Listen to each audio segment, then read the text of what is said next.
Arabia, there are signs of a thaw in frozen U.S.-Russia relations amid hopes that the guns may eventually fall silent in Ukraine. U.S. Secretary of State Marco Rubio says officials at the U.S.-Russia talks have agreed to restore embassy staffing and create a high-level team to negotiate peace in Ukraine, as well as to promote economic cooperation.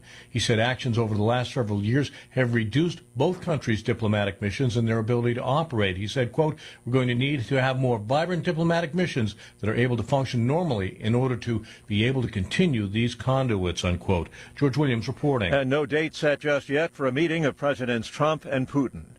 We are hearing again from Hamas, which says it will release 6 more of the Israeli hostages it's holding, says they'll be let go on Saturday. We don't know if weather was a factor, but it was snowing and it was windy when a Delta Airlines flight from Minneapolis came in for a landing yesterday at Toronto's Pearson Airport. The plane hit the tarmac and promptly flipped over. The airport fire chief says first responders there in a flash. Upon arrival, my team conducted fire suppression. Self-evacuation was already taking place. Audio courtesy of the CTV network. No fatalities, although 18 of the 80 people on board were injured.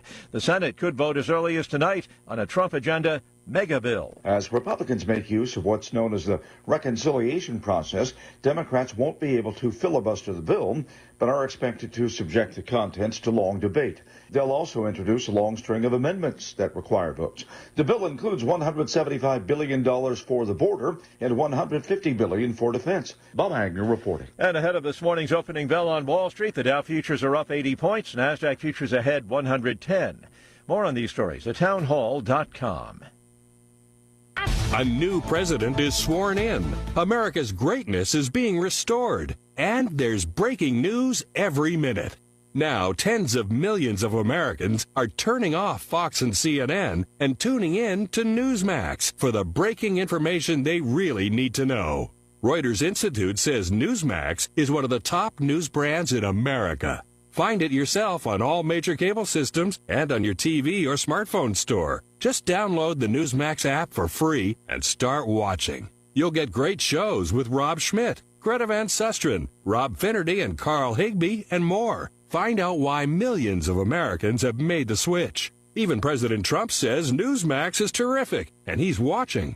So make the switch to Newsmax. Check us out on cable and satellite TV or download the Newsmax app today. Watch us anytime, anywhere. Remember, Newsmax is real news for real people. Go fly a kite, but not in Pakistan, where kite flying can turn into a very aggressive, even very dangerous pastime. Police in Pakistan have been conducting raids in different cities to arrest kite sellers and suppliers as the kites are flown during a spring festival. In the city of Rawalpindi, they seized more than 1,000 kites recently. But some merchants are using social media to continue their sales. Every year, dozens of Pakistanis are injured or in some cases die due to kite flying. Throats of children and motorcyclists can be cut by metal or glass-coated string. Participants reinforce the string to bring down each other's kites in aerial duels. The BBC's Embarrassing Rajan. The UN's human rights chief accusing Rwanda-backed rebels who seized a second major city in eastern Congo, killing children and attacking hospitals and warehouses storing humanitarian aid. News and analysis, townhall.com. Lawmakers look at changing helicopter traffic near Ronald Reagan National Airport after last month's crash with a passenger plane. Though a federal probe into why a PS Airlines jet collided with a U.S. Army Black Hawk helicopter last month is in its infancy, early attention is focused on the routes military helicopters use near the airport. Texas Republican Congressman Troy Nehls, chair of the House Aviation Subcommittee, says he's worried that the helicopters and their proximity to the busy airport need additional scrutiny. Virginia Democrat Senator Mark Warner says that he is waiting on the NTSB to make its recommendations, but, quote, we ought to leave that with the FAA. Warner added Congress doesn't intervene on other air travel. Bernie Bennett in Washington. Southwest Airlines set to make its first major job cuts in more than 50 years. The budget carrier plans to reduce its corporate workforce by about 15%. Big subs will be going out to 1,750 Southwest employees. More on these stories at townhall.com.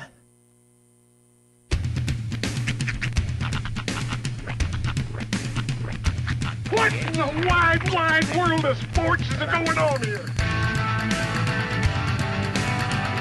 I promise you, whatever scum did this, not one man in this force will rest for 1 minute until he's behind bars. Now let's grab a bite to eat. Yeah, come on. I feel the hot wind on my shoulder and the touch of a world that is older. I hit the switch and check the number. I leave it on and then I slumber. I hear the rhythm ringing through it. Flamenco guitar and cumbia music. I hear the talking of the DJ. The demolition, what does he say? I'm on a Mexican radio. I'm on a Mexican radio. Broadcasting live from high atop the J.P. White Building in downtown Roswell, New Mexico.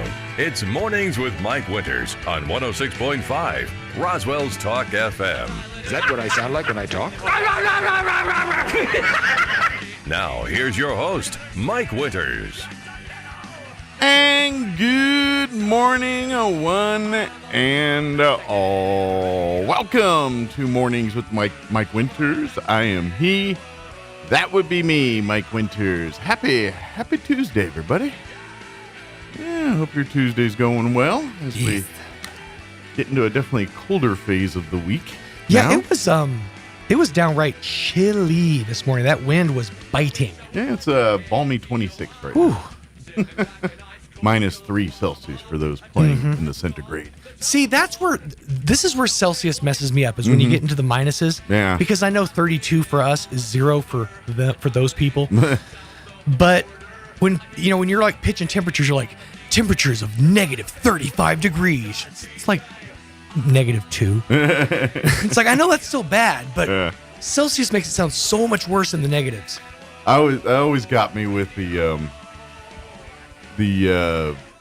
from the 80s song from that Australian band, The Beds Are Burning. What was the name of that band? Oh, How do we sleep?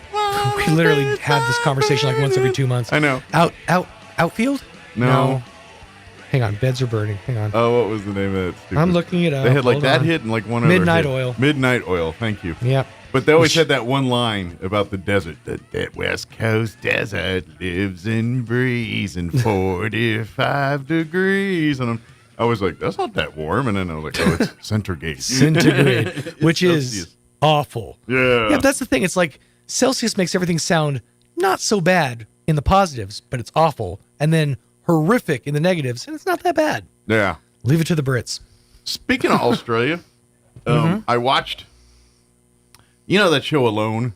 Yeah. That they show on History Channel where they put the people out in the middle of nowhere. You mean Alone? Right. All alone. Yeah, and they put them in the woods and they got to live. On Netflix, they have Alone Australia. Oh, real? Oh, my God. Really? Yeah. No, thank you. And I watched the season on there. And are they Australians being left? Okay, see, that makes a difference. Yeah, it's all Australians. Now, they're in Tasmania. That's where they drop them off in this one, where it's cold there because it's south, close to the Arctic, the Antarctic. And but it's that was a good one. It's fun to watch because like the animals are different. Yeah, it's like, very. Love to get a wallaby. It's so funny how alike we are, our two cultures, but yet they're so far away from us, right? Like distance wise. And then they were kept the one. There was like two of the people kept wanting to get this one animal that I swear they kept calling it a patty melt, but it was called like a patamon or something. Oh, don't get me a wallaby or patty melt. Patty melt. And I'm like, yeah, do they have patty melts walking around? just on all fours. Here we see the wild patty melt. No, but that's just terrifying because, like, what's the statistic? 8 of the 10 most venomous snakes in the world reside in Australia. Yeah, pretty much like all of them live there. And the worst spiders. I mean, Bluey makes it look so nice. Well, to be honest, like the things that the dangers that they deal with weren't so much snakes. I mean, there was 1 or 2 snake things, but the big ones, weirdly enough, widowmaker trees. Like when they got in those woods down there in Tasmania, apparently when the winds hit, those trees drop branches, and they call them widowmakers. Wow. And they literally were sitting in the edge of woods, and all of a sudden you hear, and you're like, yeah, that's kind of nightmare fuel. I mean, a little bit, yeah. That's terrifying. When I was in Romania, we went to this. It was a gypsy village called Zizin. Okay. And that's where this group of gypsies were staying that we were doing the vacation Bible school. We pulled off to the side of the road to kind of do lunch. We were having sandwiches, whatever. And we were just kind of wandering around the roadside, and something, it just like grazed my, I was in shorts, and something just kind of like grazed my like calf. Mm-hmm. I was in blinding pain. Like it immediately was just like, and I was screaming. People ran over to see what happened. Apparently I had grazed this, like, it only grows in like this region. It's like a kind of spine, like I don't know what they called it. Like a nettles kind of? Nettles, kind of like nettles. But it just like, as soon as like it came in contact with my skin, it just shot these little needles into my skin. Lovely. So for like an hour, we had to sit there picking. So ever since then, I've been terrified of nature. Nature I don't like it. You don't like me. We have an understanding. We keep our distance. All my nature's at the zoo behind glass. Exactly. Oh, look at that. That's a pretty plant. I ain't touching it. It's a pretty plant, though. Nope.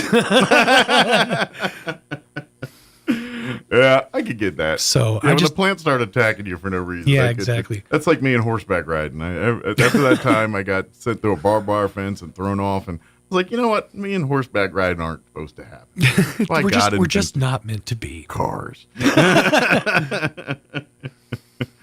Well, let me give you the rundown for today. Yes. We do have a full slate for you for today's show. We're going to have folks from Leadership Roswell Alumni Association join us here in just a few minutes, talking about their Teen Leadership Institute coming up here pretty quick. I believe it'll be Damon Graham and Desi Aguilar, I believe, are waiting to chit-chat with us. In the 8 o'clock hour, about 8:15, we'll have the folks from the Chaves County Extension Office join us. Tamara, Drew, Katie, all of the above, or some combination thereof. Some healthy mix of the two. Yeah. And then in the 9 o'clock hour, Crystal Noble.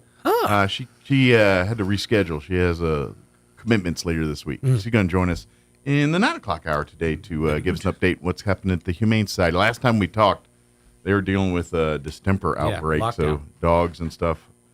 I don't know. I haven't heard if they... Which apparently that's starting to kind of like make its way east. Like I heard it's making its way into Texas now. Is it? Yeah. Lovely. Mm-hmm.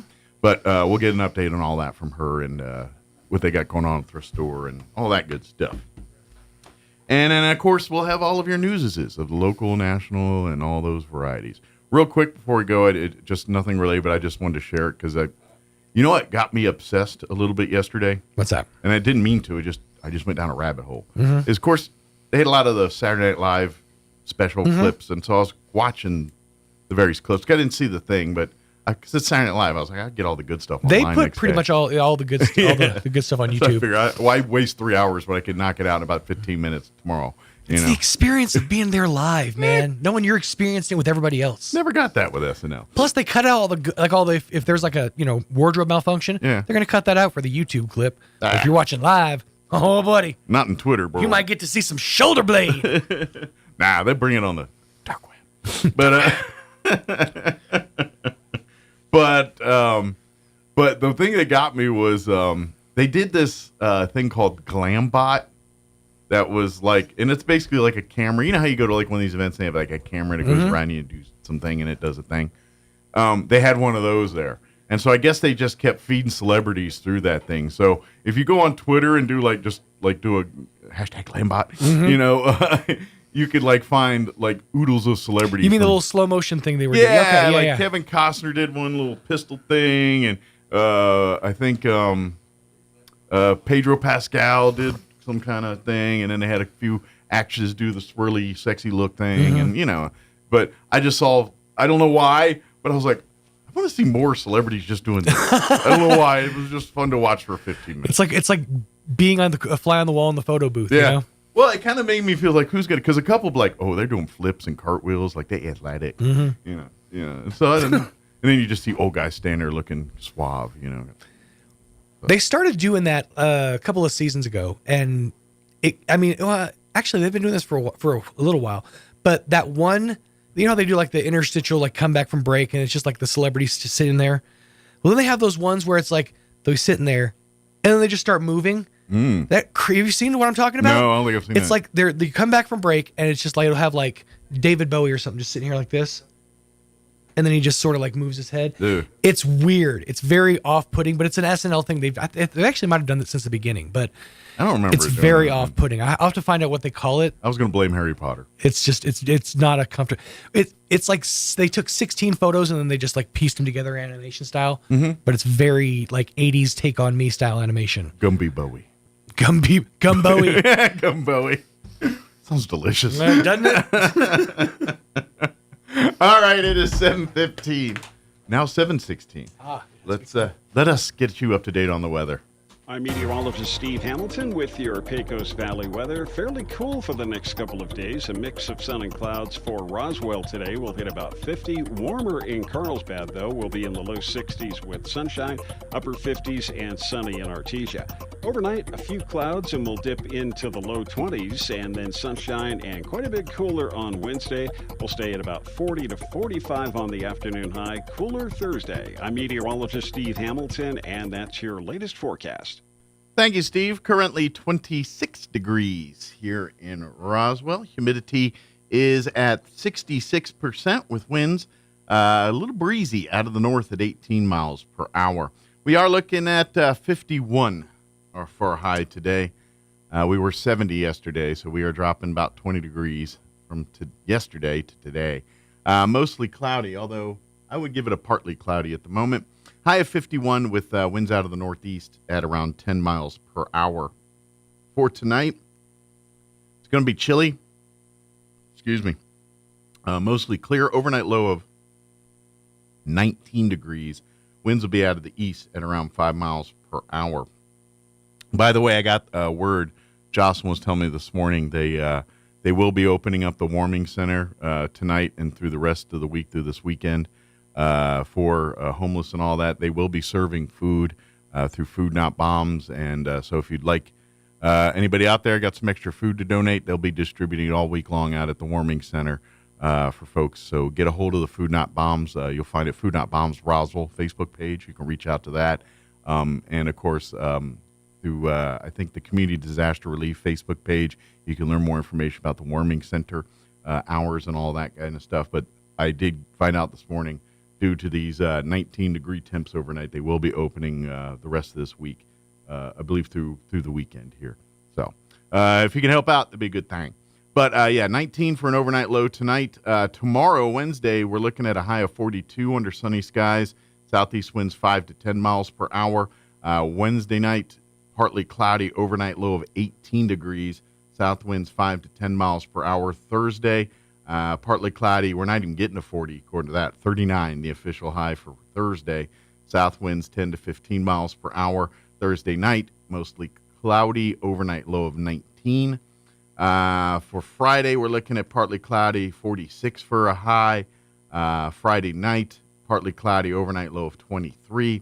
Saturday, we're finally getting to a temperature that seems kind of nice. Sunny and 63 for a high. Saturday night, mostly clear, overnight low of 29, sunny and 74 for Saturday.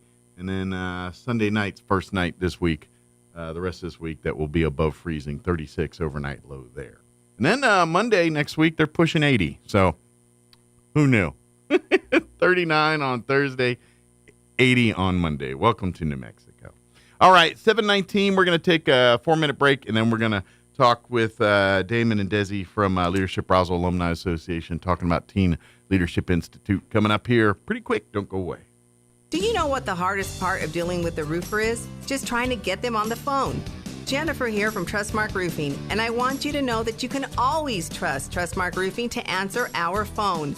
Need a free roof inspection? Just call us at 575-755-ROOF and we'll answer with a live person, a real human being. Have a roofing project already going with us and need to discuss it? Just call 575-755-ROOF and we will answer the phone. No answering machine, no voicemails, and no weird robot automated attendant. That's because at Trustmark Roofing, we're all about relationships and treating people right. That's true for customers and vendors and insurance companies and employees. Anyone and everyone who comes in contact with our company. So if you have any roofing needs at all, trust Trustmark to treat you right and to answer the phone. Our number again is 575-755-ROOF or find us online at trustmarkroofpros.com. Trustmark Roofing, we put people first. Take your career to the next level. If you have mechanical aptitude, the Crumlin Auto Group wants to talk to you. Make real money without driving to the oil field. Certified master technicians can earn up to $70 an hour. Entry-level technicians start at $20 an hour with free training and tools. The Crumlin Auto Group offers competitive wages, health insurance, a 401k, housing assistance, and a sign-on bonus of up to $20,000. You could be making over $150,000 a year. Apply today at KAGNM.com. KAGNM.com.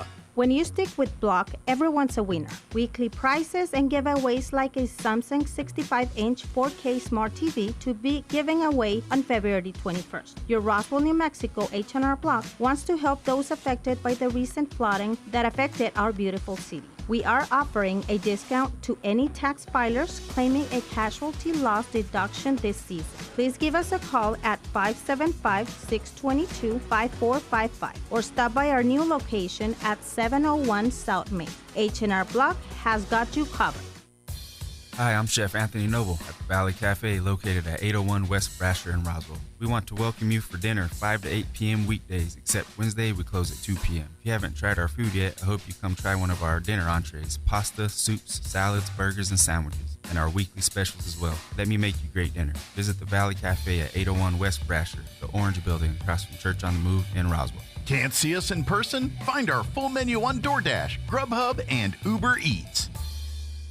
Good morning, this is Smiley Wooten at the Roswell Livestock Auction. 1,780 head of cattle sold on Monday on a steady to higher market with excellent buyer attendance. Compared to last week, stocker steers sold steady, heifer mates 8 to 10 higher, feeder cattle steady to 3 higher, packer cows sold steady, packer bulls sold $5 higher, 3 to 400 pound steers $427, $460, 3 to 400 pound heifers $377, $442, 4 to 500 pound steers $350, $427, 4 to 500 pound heifers $347, $377, 5 to 600 pound steers $315, $350, 5 to 600 pound heifers $287 to $347, 6 to 700 pound steers $277, $315, 6 to 700 pound heifers $250, $287, 7 to 800 pound steers $265, $277, 7 to 800 pound heifers $219 to $250, packer cows $130, $139, canner and cutter cows $123, $128, packer bulls $167,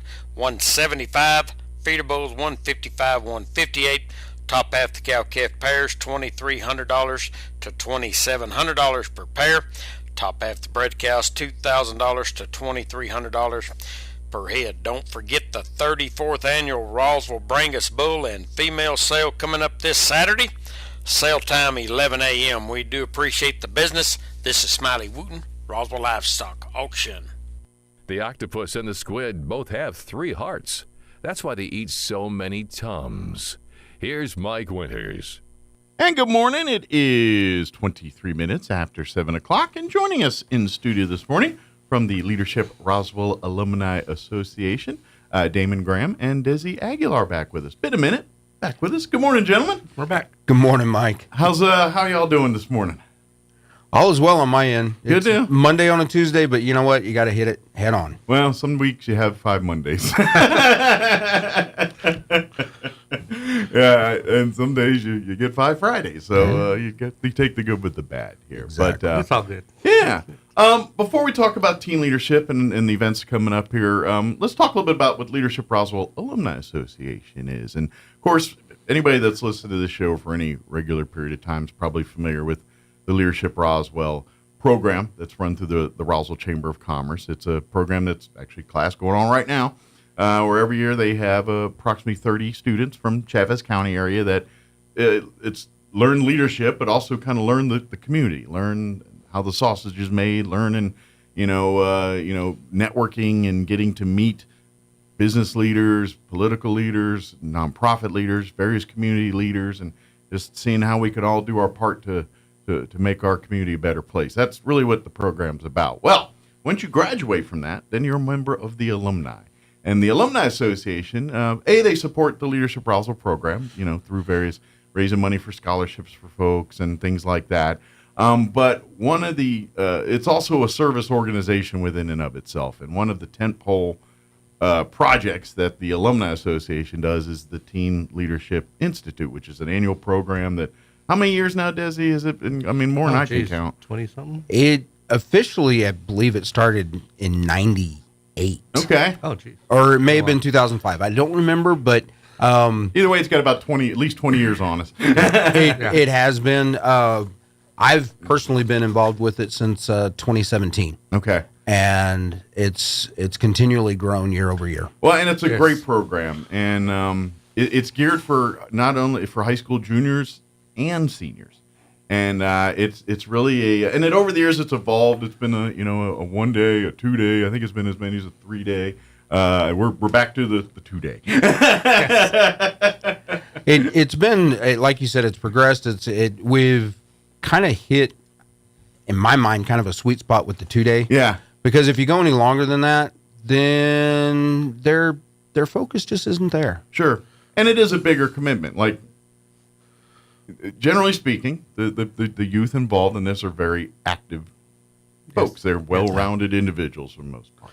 Well, one of the reasons we went to even trying a 3 day was because the major feedback that we got from the kids was they wanted more. Yeah. And that's, I think, a testament trying to pack a 3 day weekend in a 2 day is really tricky. That's what we learned. But that shows you how much they enjoyed it. Absolutely. They just want more and more and more. Yeah. So. Yeah, exactly. But it really is. It's an opportunity for these high school juniors and seniors to spend 2 days learning the different styles of leadership through different activities and exercises that really designed to a couple things, push them out of their comfort zone a little bit. Now don't worry, your kids will be in complete safety. We're not going to be dangling them off cliffs, by tulips or anything like that. They'll be in safe. But we haven't lost any lately. Yeah, not since the 2007 incident. No, but it designed to put these kids out of their comfort zone a little bit and a chance to kind of learn and lead in those environments and in group settings. And the great part is we have adult leaders there. Yourselves are there as part of it. But this is really youth driven too, where the students that have participated in years past, like your seniors this year, well, more likely were juniors last year, and they kind of run the show a little bit. And then of course scholarship opportunities, there's going to be, thanks to our sponsors, we've got several $1,000s of scholarships that are going to be given out to these to some of these youth that again the students have an active hand in deciding on that kind of stuff, which is all part of the program too. One of the things that like you mentioned, past participants coming back, I'll mention my son. He went through my older son, he went through in 19, and he's actually going to come back and be one of the adult leaders this time. Nice. So it kind of a full circle moment. It really Does that is. mean Dad take a back seat where you could just sit in the lawn chair and kind of son? You know what? In a lot of regards, yes. Yeah. Because he's pretty fired up about it. Because he realizes how it influenced him to some degree. Sure. And of course, at the time, he did get a scholarship, so he utilized that. Absolutely. He ended up going to NIMI and utilized it there. So you're right. It's coming full circle. He's going to be participating. The program itself has just really grown. Yeah, and it's really, Desi, that's the great thing about it is it's the Mexico Military Institute has kind of partnered and worked, because like yourself and a few others are, your Yes, day sir. job's at the institute. Yes, sir. But your nighttime is part of Leadership Roswell and the Alumni Association. So it's We've always had a bunch of great partners to help us out, and NAMI's always been a key part of that. And well, they kind of are in the leadership business over there. So. Yeah. Yes, they are. But we've had a lot of other businesses step up as well in the past few years. We've had this year. Well, in the past years, we've had sponsors help with the scholarship aspect. Over the last couple of years, we've really pushed that. When I started helping in 2017, 2018 was the year actually, and we gave out $2,000 worth of scholarships. Well, it has continually grown. Last year, we were able to give out 20,000. Yeah. And that's why I said thousands. I was like, Yes. I'm not comfortable putting a number because I know it's grown pretty big. and to me, that's monumental. Absolutely. When you stop and figure that you can touch that many lives with that kind of dollar amount, that not only is encouraging them to go to school, but it just says, hey, I was rewarded for putting my best foot forward. Absolutely. Because the program, like you mentioned, leadership skills, team building skills, all that stuff.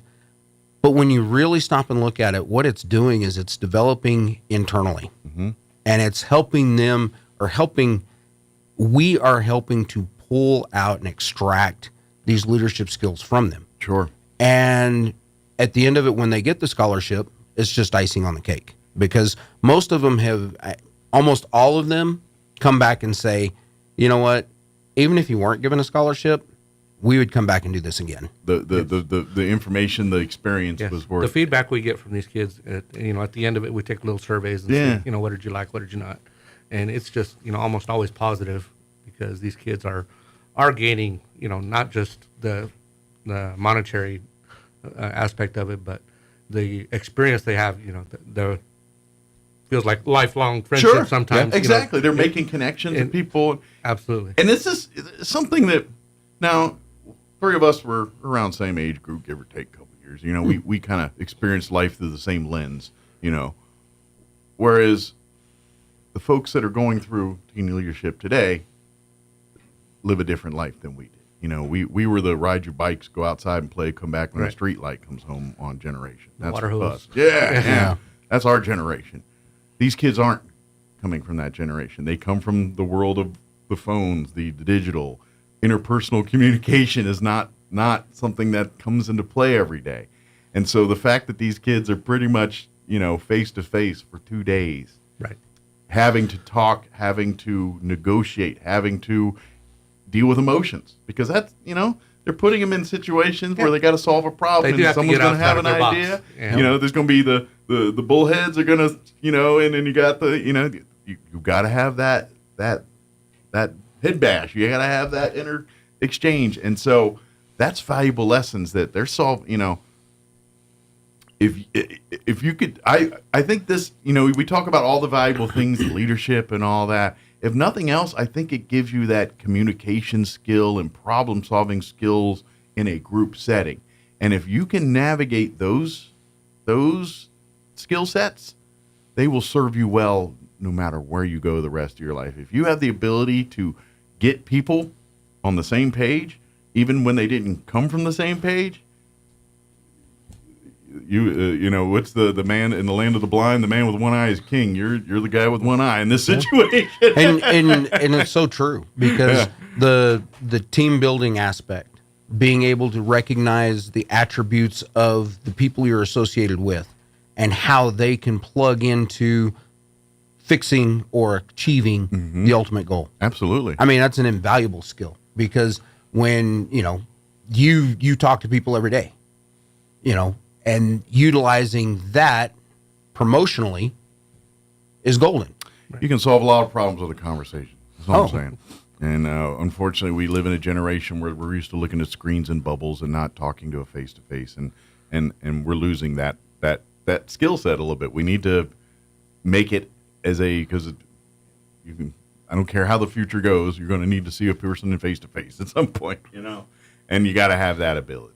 So, and students that have, and that this is the great thing about it. And this is why we're coming hat in hand. We've got a great list of sponsors right now, but we want to get more sponsors because, yes, we would love to give as many of these students an opportunity to walk out of here with some money. It is not the most important thing, but it certainly is a good carrot to get kids in the door to learn some things. Absolutely. You know, come for a grand and, stay for and learn the about real lesson. That's kind of. We also want to get the word out about, to all the kids, not just sponsors. We do have applications already coming in. We invite all of the schools in Chaves County to apply, of course, and that includes, the private schools, home schools, everybody. If you're a high school junior or senior, that's pretty much the requirement. And we've extended it to, we've invited Artesia and Fort Sumner. And, Ruidoso, and everything, of course, here in the Valley. Hondo. Any juniors and seniors are encouraged from to apply. homeschool to RISD to private to Dexter, Hagerman, Lake Arthur, whatever, Artesia, and ultimately, it's somewhat of a competition because we're only going to take 25. Yes, there is a limited window of student applications available. Now, there is some dates you need to put on your radar here. The actual weekend will be the 11th and 12th of April. That'll be the weekend of the actual Friday, Saturday teen leadership event itself. Now, to get your applications in, that deadline's coming up here in a couple weeks, March 7th. That is the deadline here. I know we're February, 18th or whatever today is. That feels like a long way. It's not. It'll be here fast. February's short. You got 10 more days here. You got about just a little hair over 2 weeks to get your application in. 17 days, something like that. I know we are the land of procrastinators, and you're like, 7th? I'll get that bad boy in on the 6th at 4:55 p.m. But maybe not do that on this one. Not to wait. Maybe not do that on this one. Part of the application is a video portion as well. Yeah, it's not just whip out a application real quick and turn it in. There is a. You don't just sign your name. Well, like you said, space is limited, and they will take. There's only so many they can take here, so you gotta dress to impress a little bit on the application. Right. And you gotta sell yourself a little bit, much like Leadership Roswell. If you're interested in becoming that, which we're not in that season yet, but give us a couple months. We'll be there here. Give us about 3-4 months here around May time frame. We'll be talking about new classes here, May June time frame. but much like that. And again, this is for high school juniors and high school seniors. Either one. And if you were a high school junior that came last year, by all means, come on down as a senior this year too. Would love to have you back for a second year. And you already know the proof in the pudding on that one. And would like to shout out to some of our supporters that some of them have been with us for several years. This event would not happen without some great people over there. They've been supporting maybe not the entire 25 or 20 years, but for a good hunk of them. Yeah, right. At least since 17-18. Armstrong Energy, Pioneer Bank, XL Energy. There's a multitude of lots of smaller ones, and or private individuals that choose not to be recognized. They're not looking for their name. They're just saying, "Hey, Damon, here's a couple grand, just get some kids." Yeah, I mean, and that's that's the grease that makes the wheels turn. Absolutely. We've really strived, and Desi's been he's really worked hard over the last couple of years because he's been the chairman of the committee, but we strive to keep the cost down and to a minimum because that just allows more dollars to go back to the kids. More expensive the program, the less money we can use for scholarships and things like that. And so thank God that NIMI has a lot of the resources and things just available anyway to save a little money. and even last year, we had the Youth Challenge host us for a day as well. Yeah. And that was great. They had a rock wall and some other activities we did out there. ENMUR was also a half-day host for us. And, that's awesome. And so, we're expanding out into other kind of parts hitting all the higher institution entities in around the town here. So, and they all have so much to offer. Absolutely. Youth Challenge is kind of I don't think it's the recognition that it should. Well, and things like Youth Challenge and Job Corps and these organizations like that, I love because not everybody learns in and gets into the world the same way. They don't see it, and things like that they understand that, and they can still get the best out of someone, even if it's not the traditional path. And that's what I love about what they do, is they get, and so it's great to see that Youth Challenge and organizations like that are stepping up and doing their thing, because they do provide an opportunity for kids that I get. I'm one of those kids. You get me in a classroom and you like start write things on a board. I'm just gonna glassy eye and pass out, man. You're not gonna get me. I need to be engaged a certain way. I need to touch things and hit them to get them to work, and that's how I learn. So, not everybody learns that way, and Youth Challenge allows people that don't learn this way to learn. Anyway, sorry about that. I got on a sidebar. That's okay. That's okay. No, we do encourage everybody to attend, to apply. But we do want to, get the word out. I know the flyers have gone out to all the schools and everything. Is that the best place to get applications, at your counselor's office, or can you get them online on Facebook or on the web somewhere? It is on the Leadership Roswell Alumni Facebook page. Okay. I'm not sure if it's anywhere else. I think that's the only place. Okay. But, they can always email us. There is a QR code on that flyer, but if not, you can just email leadership. I'm sorry. What is it? Roswell Teen Leadership. Sorry. I was like, let me look on the flyer. Hold on. It's Roswell Teen Leadership @gmail.com. When you get older, you don't remember the dots and dashes. Or when you're juggling 6 or 8. Yeah, there's so many emails we have. Why can't everything just be LRAA.com and that's it, or something as simple as possible? But your high school guidance counselor should have application. If they don't, but get onto Facebook, type in Leadership Roswell Alumni Association. Yeah. Should pop right up, and you'll find either the flyer with the QR code or the link to the application. But get those in by the 7th. Do not, and you know what? It's okay if you get them in, by the end of February. That'd be all right too. We'll take that. Yeah, definitely so. And if any businesses out there want to support us, our goal is to actually exceed the 20,000 this year. We are a 501(c), so any donation is tax deductible. Absolutely. We'll give you a note for your accountant.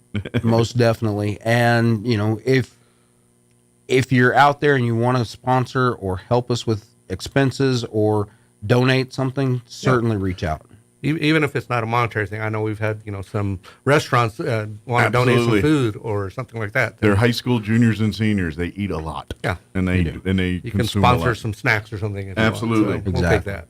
Yeah, but Roswell Teen Leadership @gmail.com. And please, I highly recommend, if you're a high school junior or senior, please apply. This is a great program. I'm telling you, you're going to make friends.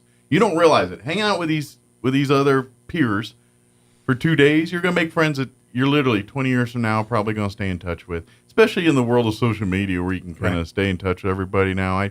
It's kind of like I've literally done things like that. It's like it's when you do things that kind of push you a little bit with another group of people, it tends to create a bond there sometimes. And I can't explain it unless you've been in a part of it. And teen leadership absolutely creates a little bit of that. So definitely highly recommend you check it out.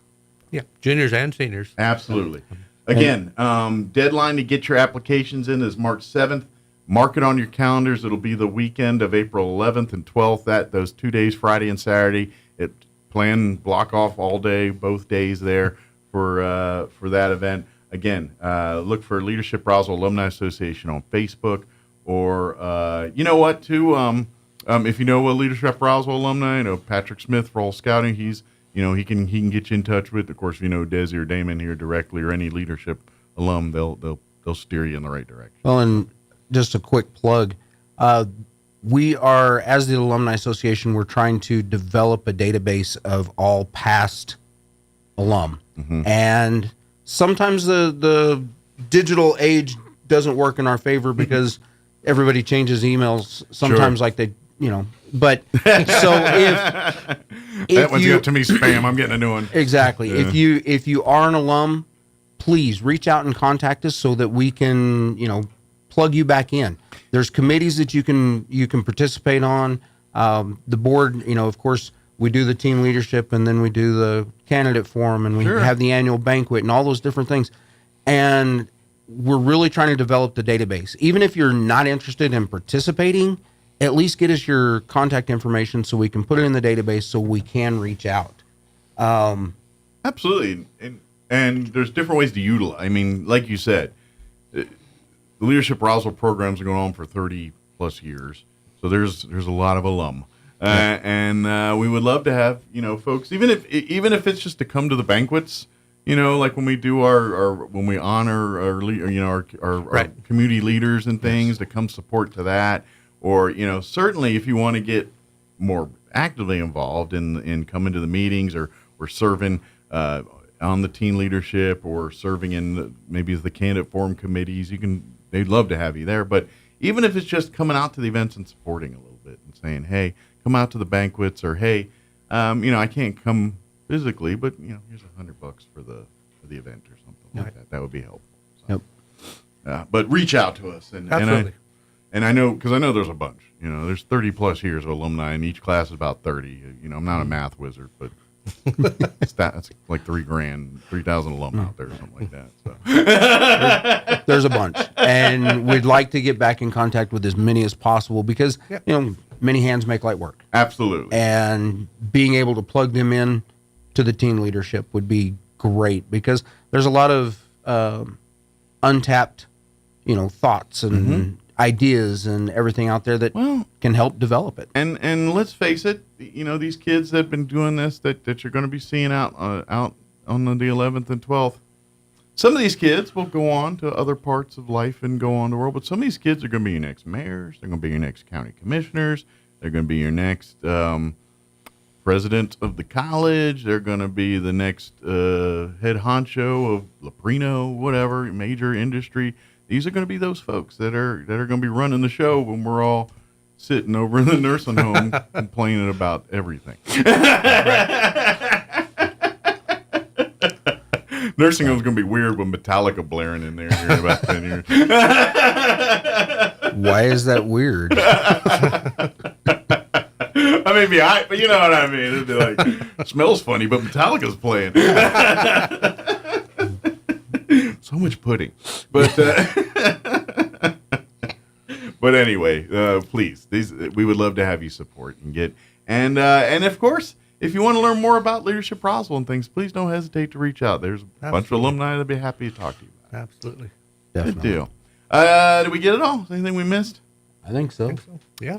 Again, deadline is March 7th. You don't have to wait that long. You can start getting your applications in this weekend. But even if you have any questions, just want to find out a general information, just email me. Absolutely. I'll be happy to answer that. And don't forget this, we can only take 25 is the cap. So, put some time on your application process, dot all the I's, cross the T's. That's a lot of times half the process is paying attention to instructions and following directions. And we definitely want to see representation from all the schools. Absolutely. I think last year we had 8 or 9 different schools represented. Yeah. So get everybody from every district in the county to every private school, maybe a few homeschoolers in there, maybe a few maybe from Eddy County down there too. Or it's really interesting because the different schools add different flavor to the whole mix. And typically a lot of times you would think that the ones that are already receiving scholarships are the ones that apply. A lot of times not. Mm-mm. We have a great mix of students, and then breaking the ice between them and getting them to bond and gel together to achieve the goals is huge. Mm-hmm. Yeah, absolutely. Because I imagine you also you'll get a few of the types that they apply for every scholarship, but I'm going to gather you also get a lot of the types here that, I'm not going to qualify for that. But then they can see this one. It's like, it's 1,000 or whatever. Yeah, that's a reachable goal. Yep. Right. I can do that. And then they apply for this, and that inspires them to say, no. Now that you see how this works, let's start throwing everything at the wall and see what sticks. So they maybe learn that lesson in their teen leadership. And we do mix them up too. We don't let them stay with just their friends. Oh yeah. We ain't letting you get too comfortable. we take them all and we dress them all the same. We give them a T-shirt, and so everybody looks the same. And they're not allowed to wear their school colors or whatever. Right. They have to mix in with everybody else, and so nobody really knows what what their background is really. Yeah, now until they get down and sitting and talking and everything. Right, But yeah, right. so there could be some bulldogs and some rockets and some coyotes and some maybe a we do it that way every year, and it works great. A Dexter demon in there and a few, we got them all. And it's amazing that within just a very short period of time, all of that goes away. Yep. You throw them in the mixer or in the blender and blend it all together, and there's nothing. There's no. That's a life lesson that a lot of people need to learn, not just kids and everything else. But there's nothing wrong with celebrating your culture, your individualisms, and everything else, because that's a good thing. Celebrate where you come from. Right. But at the same time, maybe realize that you have more in common than you do. And that's the thing is, even I don't care what anybody says. You can come from you could have two people that come from two completely different parts of the globe, never intermingled at all. And then they meet, and sure, they're going to have different likes, different culture, different things, but they're going to want the same thing. Right. They're going to want the happiness, the best for themselves, the best for their families. They're trying to do the best in the world that they can with what they've got. They're all doing the same. And when you realize that, you're kind of like, oh man, we are the same. And then this is what teen leadership's about. It breaks down those barriers, and you're like, man, we're all kind of, we have more in common than we think. We're all humans trying to make the best of it. We help develop those some of those character attributes that they don't realize that they have, their strengths and weaknesses. And we're like, hey, did you know that you're really good at this? Yeah. And absolutely. It does. Out. It pushes them. It gives them confidence. It tests them. It gives an opportunity to do things that they normally wouldn't maybe have tried themselves. And then when they succeed at it, it gives them confidence and gives them the ability to think, you know what else can I do from here? And that's what this program is all about. It's allowing these young juniors and seniors to develop, to get the skill sets to allow them to succeed in whatever path adulthood takes them. And it's a lot of fun. Yep. Yeah. And it's a lot of fun too. And I think one of the testaments to it is that almost every junior that has gone through the program came back as a senior. Yeah. That is a very, when you have nearly 100% revisit, that speaks volumes. It's like you got to kick them out now. They don't want to go. Yeah. Well, they not only did they learn something, but they realized, oh my gosh, this is invaluable. Absolutely. Yeah. And by the way, that's fun. They have fun. They make friends. They're doing things, and they like climbing on the stuff and have, it kind of turns into a game in some of it for them. But I'm just telling you, give it a try. It's going to be April 12th, 11th, and 12th. The deadline to get your applications in is March 7th. Please reach out. And if there's a business or individual that'd like to support this, donate for more scholarships. Right. More money is more scholarships they can give out. And we would really appreciate that. Please reach out to any alum. And I'll say this, if you do want to sponsor, if you put $500 or more into the kitty, we will put your logo on the T-shirts that the kids are wearing. Oh, yeah, we'll market you up if you want or not. You've got 30 kids, very astute, well-behaved kids running around with your logo on their shirt. Absolutely. Yeah, we can market you up, or if you want to be as incognito as possible, we can do that too. But whatever, we do appreciate it. And we thank you for supporting our community, because I look at things like this is how you fix our future. You want a good future, invest in things like this. That gives tools to our next generation that's going to be running the show here. So, good deal. Well, I'm sure you guys got about 37 fires to stomp out, so I'll let you get on to your day lives. Exactly. Yep. But thank you guys, and we'll see you here. And please let me know if we can do anything else. Or maybe as we get a little closer to the deadline, just get a last minute wink, wink, nod, nod. Don't forget, get your applications in. Definitely. Excellent. Well, thank you guys. Thank you. Mike. All right, it is 7:53. Let's shut our holes to play let's do this. Let's play news, your SRM business report, and a couple of those commercials to pay for lunch. Don't go away. You're listening to Mornings with Mike Winters.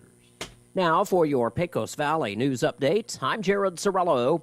A bill that would require oil and gas companies to reduce their emissions has been approved by New Mexico lawmakers. House Bill 258 would codify into law a policy enacted a few years ago by the state's main compliance agency That policy requires operators to capture 98% of the natural gas produced at their well sites by the end of next year. The House committee passed it with a do pass recommendation. U.S. Attorney for New Mexico Alexander Ubalez confirmed Monday afternoon that he has resigned from his position. In a press release, the New Mexico Department of Justice announced that Ubalez resigned at President Donald Trump's request. On Monday, he confirmed that he was one of the Biden-nominated U.S. attorneys who had been locked out of their work devices. Ubalez said he learned he was locked out Friday afternoon. U.S. attorneys are appointed by the President and confirmed by the U.S. Senate. You're up to date. I'm Jared Sorello. With the Wall Street Business Report, I'm Bill Alexander. A federal judge could have a ruling today in a lawsuit that aims to protect information systems at major government agencies from the Elon Musk Doge team, which President Donald Trump has created to overhaul the government. U.S. District Judge Tanya Chutkan heard arguments Monday to consider an emergency request by 13 Democratic state attorneys general. Federal Reserve Governor Michelle Bowman said she wanted increased conviction that inflation will decline further this year before lowering interest rates again. President Donald Trump said he could impose tariffs on auto imports beginning April 2nd, a move that would further strain trade relations with North American neighbors, Europe, and the rest of the world. Mexico is awaiting a new response from Google to its request that the tech company fully restore the name of Gulf of Mexico to its Google Maps service after President Donald Trump declared the body of water the Gulf of America. For the Wall Street Business Report, I'm Bill Alexander in Washington. Hey, Roswell, love is in the air, and your friends at Roswell Ford are relationship experts. Really? No, just kidding. But we do have an offer that will take your breath away. Get unprecedented savings during our biggest President's Day sales event ever, this week only at Roswell Ford. Right now, everybody gets friends and family pricing. Save up to $8,000 off MSRP on new Fords with 0 down and 0% APR for 72 months. Plus, we have a great selection of low-mileage, one-owner pre-owned vehicles in prime condition starting at just $10,000. Making payments on your current car, truck, or SUV and want out early? Roswell Ford wants to terminate your current lease or loan, even if you owe thousands more than it's worth. And our aggressive lenders will push to approve your credit, even if your credit is less than perfect. Huge savings, more for your trade, and a better buying experience. Get on board at Roswell Ford, 821 North Main Street in beautiful Roswell, or online at roswellford.com. 0 APR is $13.89 per thousand financed on select in-stock vehicles. Trade balance refinance to new loan, subject to lender approval. Offers not combined. How do you find a roofing contractor you can trust? You can randomly pick one, cross your fingers and hope for the best, or maybe you can ask a psychic to predict who's trustworthy. Here's a better idea.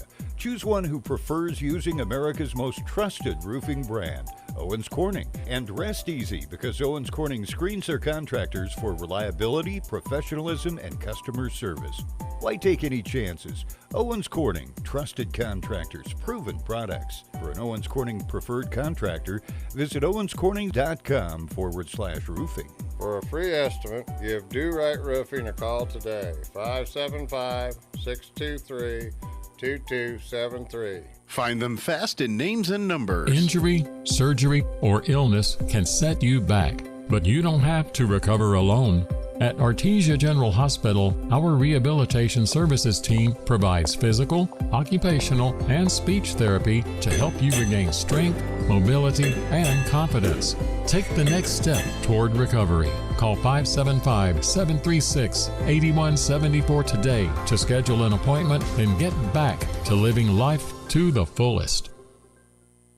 If you're missing a tooth or several teeth, a dental implant may be the ultimate solution. Implants look and feel so much like real teeth that you probably forget you have an implant. Maupin & Brown Dentistry is one of New Mexico's most experienced implant providers, with literally thousands of implant patients who are absolutely delighted with the results. Call Maupin & Brown today for an evaluation. You'll be surprised how affordable implants can be. Maupin & Brown, your choice for experienced, state-of-the-art dentistry. Are you ready to succeed? Earn your FFA certification through ENMU Roswell's Aviation Maintenance Technology Program. ENMU Roswell has the only FFA Part 147 airframe and power plant school in Southeast New Mexico. Receive commercial and general aviation training, hands-on training with Operation Aircraft, Boeing commercial experience, advanced composite repair training, and more. And ENMU Roswell offers in-state tuition for veterans too. Learn more about this exciting program on campus or online at roswell.enmu.edu. Eastern New Mexico University, Roswell. Success starts here. At Martine's Capital Cafe, come in and enjoy a delicious variety for breakfast, lunch, or dinner. Try our burritos, huevos rancheros, asado, chorizo, sausage, flantas, fajitas, chili rellenos, quesadillas, enchiladas, sopapillas, and don't forget their award-winning green chili cheeseburger and so much more. Everything is prepared with the finest and freshest ingredients. Martine's Capital Cafe. Quality, value, tradition, and the most delicious New Mexican food since 1989. Open Monday through Saturday from 6 to 8:30 p.m. at 110 West 4th Street in Roswell. Roswell's home for talk radio is 106.5 FM, KEND Roswell. They spoke of improving bilateral relations diplomatically and economically, and they talked about ending the war in Ukraine. U.S. and Russian negotiators met today in Saudi Arabia. The American team, led by Secretary of State Rubio, who says that ending the hostilities will require concessions from all sides and that Europe will be part of the discussions. Today, the EU was not at the table, nor was Ukraine. Marco Rubio's officials described the talks as a first step to see if Russia was serious, but not the start of negotiations to end the war. Landing in Riyadh last night, Sergei Lavrov and his delegation saw it very differently, saying the meeting was about the normalization of Russia's relations with the US. It follows the US call in Munich for concessions by Ukraine, developments that have stunned Europe, leaving it scrambling to shore up its collective security and unleashed apprehension across Ukraine. That's BBC's Tom Bateman. It was a dramatic scene on the ground at Toronto's Pearson Airport, a Delta Airlines plane belly up after landing and then flipping over. There were no fatalities. Of the 80 people on board, 18 were injured. Video shows the plane upside down on a snowy tarmac as emergency workers hose it down. It's too early to say what caused the plane to flip, but weather may have been a factor. Reporter Mike Hempen says it was snowing and it was windy at the time the plane arrived from Minneapolis yesterday afternoon. Hamas now saying it will release 6 more of the Israeli hostages it's holding, says they'll be released on Saturday. Bitter cold has taken hold of the nation's midsection as a polar vortex grips the Rockies and the northern plains. Comes on the heels of weekend storms that pummeled the eastern U.S. Watching Wall Street this morning, stocks have been mixed. The Dow down 154 points, and NASDAQ is up 6 points. Townhall.com.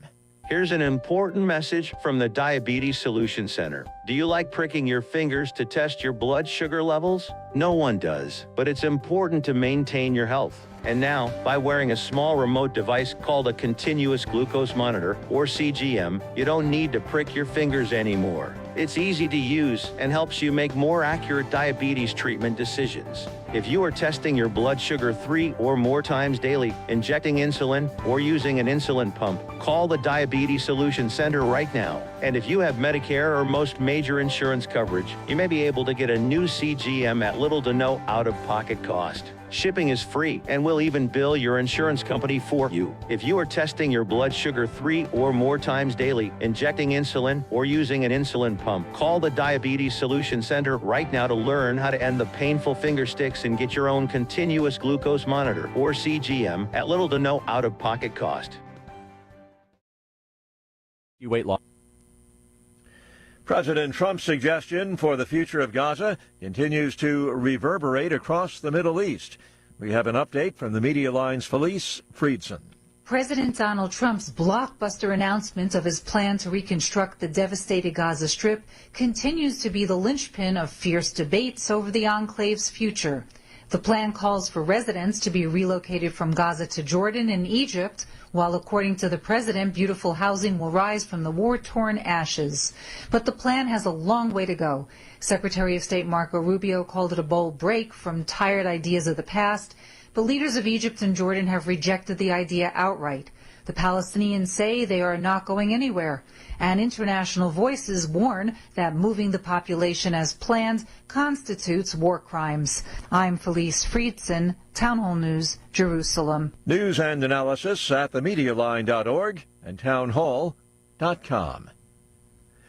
New York City Mayor Eric Adams suddenly has a lot of high-level jobs to fill in his administration. The mayor's office confirmed that the first deputy mayor, Maria Torres Springer, who effectively runs the government, deputy mayor for Health and Human Services, Ann Williams-Issam, deputy mayor for operations, Mira Josie, and deputy mayor for public safety, Chauncey Parker, all plan to step down.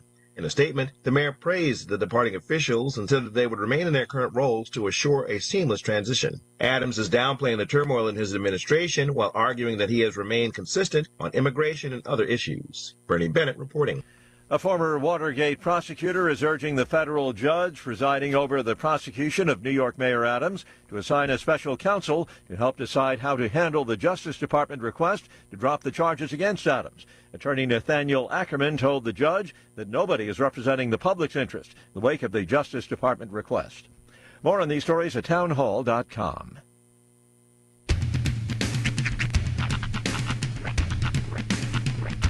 What in the wide, wide world of sports is going on here? I promise you, whatever scum did this, not one man on this force will rest for 1 minute until he's behind bars. Now let's grab a bite to eat. Yeah, come on. I feel the hot wind on my shoulder and the touch of a world that is older. I hit the switch and check the number. I leave it on and then I slumber. I hear the rhythm ringing through it. Flamenco guitar and cumbia music. I hear the talking of the DJ. The devil said, what does he say? I'm on a Mexican radio. I'm on a Mexican world radio. Broadcasting live from high atop the J.P. White Building in downtown Roswell, New Mexico. It's Mornings with Mike Winters on 106.5 Roswell's Talk FM. Is that what I sound like when I talk? Now, here's your host, Mike Winters.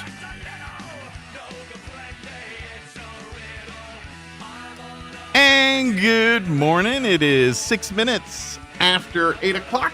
Welcome to hour number 2. The Deuce. Of Mornings with Mike Winters, right here on 106.5 Roswell's Talk FM. Happy Tuesday, everybody.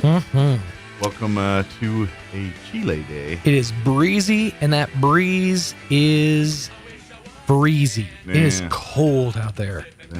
Just got back from dropping off the boy, and we stayed in the car as long as we could until we saw the door at the school open. We're like, okay, now go. Go, go. Move it.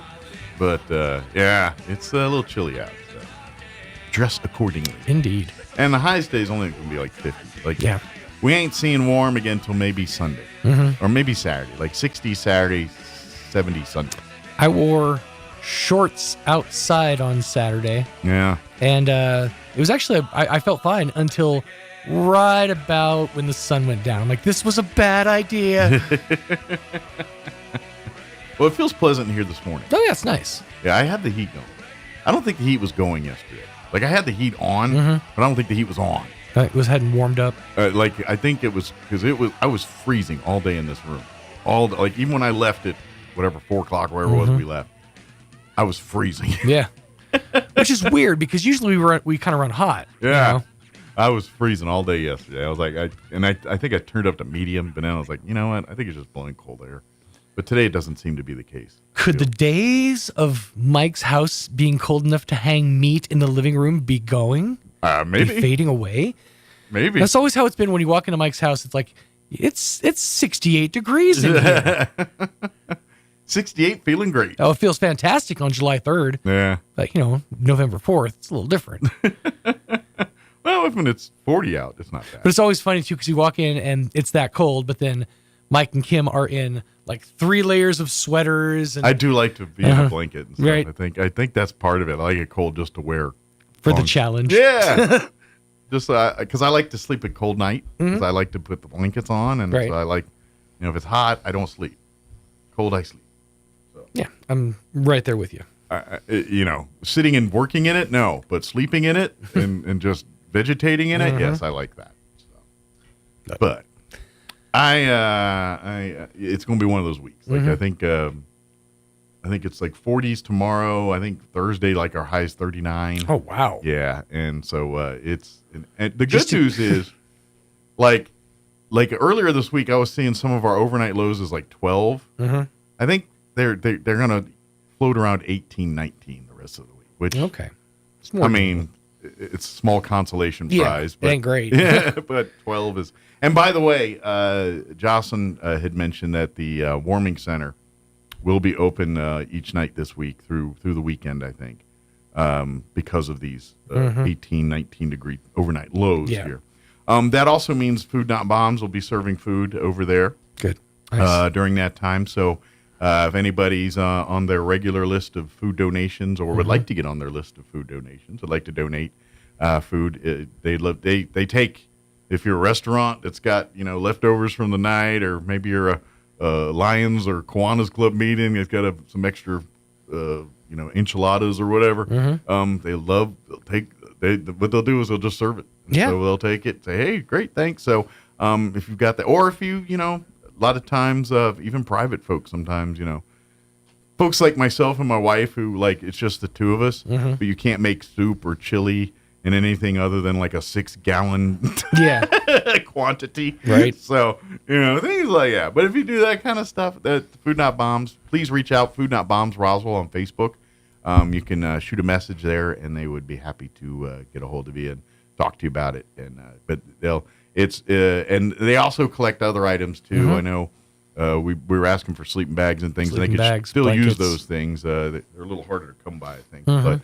But if you do have some that you'd like to donate, that would be an amazing thing too. So blankets, warm clothing, all of that stuff would definitely be still valuable because when they do have the warming center open, they'll be distributing food. They will have some volunteers, medical professionals that do kind of go around and see to some of their needs and things like that. So while they're at the warming center, they try to triage and help them as much as they can. Right. So if you have some of those kind of resources, that would be a nice thing. Absolutely. If you got some extra time, you can volunteer. They absolutely are looking for volunteers. Yeah, you might want to reach out to either Food Not Bombs or through the disaster relief directly on that, because I know they offered some trainings and all that. Yeah. But if you need volunteers, Jocelyn will clear up that for us here. But generally, if you'd like to volunteer that way, they'll find a place for you. By the way, I just real quick mention, I like that you have a sweater that matches your tattoo. They just got hurt, and it's just got matching tattoos. Oh, yeah. Oh, does it hurt? I'm sorry. Oh, yeah, it's hurt. Oh, it's hurtful. Yeah. That oh, that's cool. Yeah. So was the tat inspired by the shirt? No, actually. It's just the crescent. Okay. But I didn't notice. Or did you just get the tat and say, hey, there's a shirt just like my tat. I'm buying this. I've had this, but now that Sean pointed it out, I didn't even realize it. It was subliminal. Thank you. It was. But anyway, I digress. So he does need volunteers in order to open. Okay. We always need volunteers to do shifts. Very good. Shifts are a couple hours. So it's usually watching them sleep. Right. It's not intense labor. But we also need volunteers for Food Not Bombs to help us serve over there. Just kind of get ready. I know that over dinner. the weekend, you guys were running into a problem with your volunteers being under the weather. Yeah. The more hands we have. I would say it was the flu bugs and stomach bugs going around. It's the main two people that run it is me and Andrea. And when we're sick, then it's kind of... and that sucks because I try to be consistent with our servings, but we really need people that can go out there and set up. It's basically just setting up tables and setting up the food, and then you're just hanging out until you run out of food, and that's what we're really needing, because a lot of times if I'm out of town or we're the only two that are doing it. There's some people just, even if it's just to hang out for an hour or two here or there. And really, all you're doing is visiting, hanging out, just hanging out with people and doing people things. Yeah, it's super easy. I mean, the hardest, and it's not even hard, it's just going out there and setting up, and tables and stuff. to be honest, I think you'll learn a lesson. Like, I get it. I'm not telling people don't go out to man camps, and that could be a little dangerous for you. Right. But coming to the center and talking, and next thing you realize people are just people, and how life happens, and that's, and I tell everybody, all of us are just one or two incidents from be sitting in that situation yourself. I don't care how much money you got. Right. It's one or two things, and think about that. Yeah, economy the way it's going, who knows what's going to happen. Absolutely. And so it's and so if you got a moment to, and it really is, it's a valuable. Even if you just sit there, even you're just sitting there making, just putting, ladling food on a plate. That's really all. That's all it is. It's just sitting there hanging out and serving people food. Yeah, but next thing you start conversing and talking, getting to know some great people and personalities, and next thing you know, you develop a relationship with folks and things. Yeah. So if you have the time, like I said, Warming Center will be open tonight at 8. I think all the way to Saturday. Excellent. So I think he's going to be open all day tomorrow. Good. Yeah, I think through Saturday I was looking at noon. and we're not getting a below freezing overnight load till I think Sunday night. So. Right. Yeah, I think Sunday it's warmer. Yeah, I think it's 36 Sunday night and a Monday, but everything below that's below freezing. But volunteers for that, volunteers if you want to volunteer for Food Not Bombs, outside of the Warming Center. Yeah. Just let me know, and we can get you set up. And also, if you have a dish, like you said, if you have food, if you want to donate food to the Warming Center this week or anything, I guarantee every morsel of it will be given out. That's how it works. They it really literally enjoy goes it. from your kitchen to these folks' bellies. Oh, and just a quick update. I know we're in a hurry, but we are using the SOAR House now. So the SOAR House is for the Job Corps and people that are coming out of that type of situation, foster care. Excellent. So you can look up SOAR House on Facebook, obviously, SOAR House New Mexico. But Food Not Bombs is also using the kitchen now. Oh, great. So we're that allows able you to do a little cooking. Do a little bit of cooking over there, use the fridge, use So the if you do get a hold of space, some like ingredients and things like that, if you get donations of like flour, sugar, eggs, whatever things, probably not eggs, because don't afford those, but you know what I mean. So it's another community collaboration with the SOAR House. It's some egg whites. I was say if somebody wants to, if somebody comes across like an 18-pack of eggs they want to donate, that would be a humongous donation. You might need to we just hand those out as prizes. Hold on to this; it appreciates some value. When it's hot, you can cook an egg on an engine. It's true.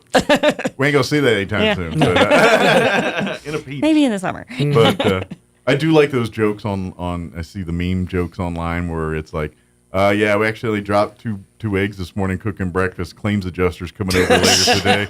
Right. You were seeing a lot before Valentine's Day, but like the De Beers shadows. This year, give her the gift she really wants. Eggs. No joke. There are places small stores, whatever, grocery stores that are now selling Lucy's. Really? They're selling egg Lucy's. Really? Yep, 3 packs of eggs in a bag for $2.99. Just in case you want to spring for the dozen, but you still want yourself an omelet. You can go down to the corner store and buy yourself some Lucy's. Yeah, that's it. Now it's like cigarettes in prison. Yeah, that's exactly it. We're gonna have to start regulating them like one loose cigarette at the bodega sold from the Arabs. If you're using them for poker chips, don't slam them down. You're probably gonna have to hard boil that thing before you keister it. I'm just saying. Good tip. You don't want that bursting. That's right. It's an interesting way to get your protein, but people are like, can we extract the egg from this bread? Make the bread. You made the eggs for this bread. We can take the egg out. But, that's is our guest here? Yeah, I thought so. I thought I heard folks coming in. Yep. But if you can help them out, that would be great with Food Not Bombs and the warming center and all that this week. That'd be a good thing. Let me give you the rundown for this hour of the show. We'll get you up to date with weather and all that here in just a bit. Like I said, I don't have much good news for you till Sunday, but we'll do the weather nonetheless. Yeah, it's not the weather. bearers of bad news. It's not the weather you want. It's not the weather you need. It's the weather that it is. I'd argue not even the weather we deserve at this point. No. A week ago, we were like, well, winter's over. Yep. Nope. No, it's not. Well, I knew it. Yeah. I knew that day we're 80. I'm like, we can't flip the air yet because I know it's going to happen. You got to feel bad for those people who are like, well, maybe I should start planting. Yeah. Mm-hmm. Yeah. I gotta get the swamp cooler ready. No. Although you might now, because that's not going to make a hill of difference when it gets warm anyway. Right. So. But anyway, so we'll get you up to date with the weather and all that. And then we'll have the folks from the Chaves County Extension Office join us here in just a few minutes. Then later on in the hour, we'll get you up to date with news of the local variety, Wall Street business update, and whatever else we can come up with for this hour of the show. But first, your colder, windier weather. I'm meteorologist Steve Hamilton with your Pecos Valley weather. Fairly cool for the next couple of days. A mix of sun and clouds for Roswell today. We'll hit about 50. Warmer in Carlsbad, though. We'll be in the low 60s with sunshine, upper 50s and sunny in Artesia. Overnight, a few clouds and we'll dip into the low 20s and then sunshine and quite a bit cooler on Wednesday. We'll stay at about 40 to 45 on the afternoon high. Cooler Thursday. I'm meteorologist Steve Hamilton, and that's your latest forecast. Thank you, Steve. Currently 27 degrees here in Roswell, breezy with winds currently out of the north at 21, gusting to 25 miles per hour. Humidity is at 66%.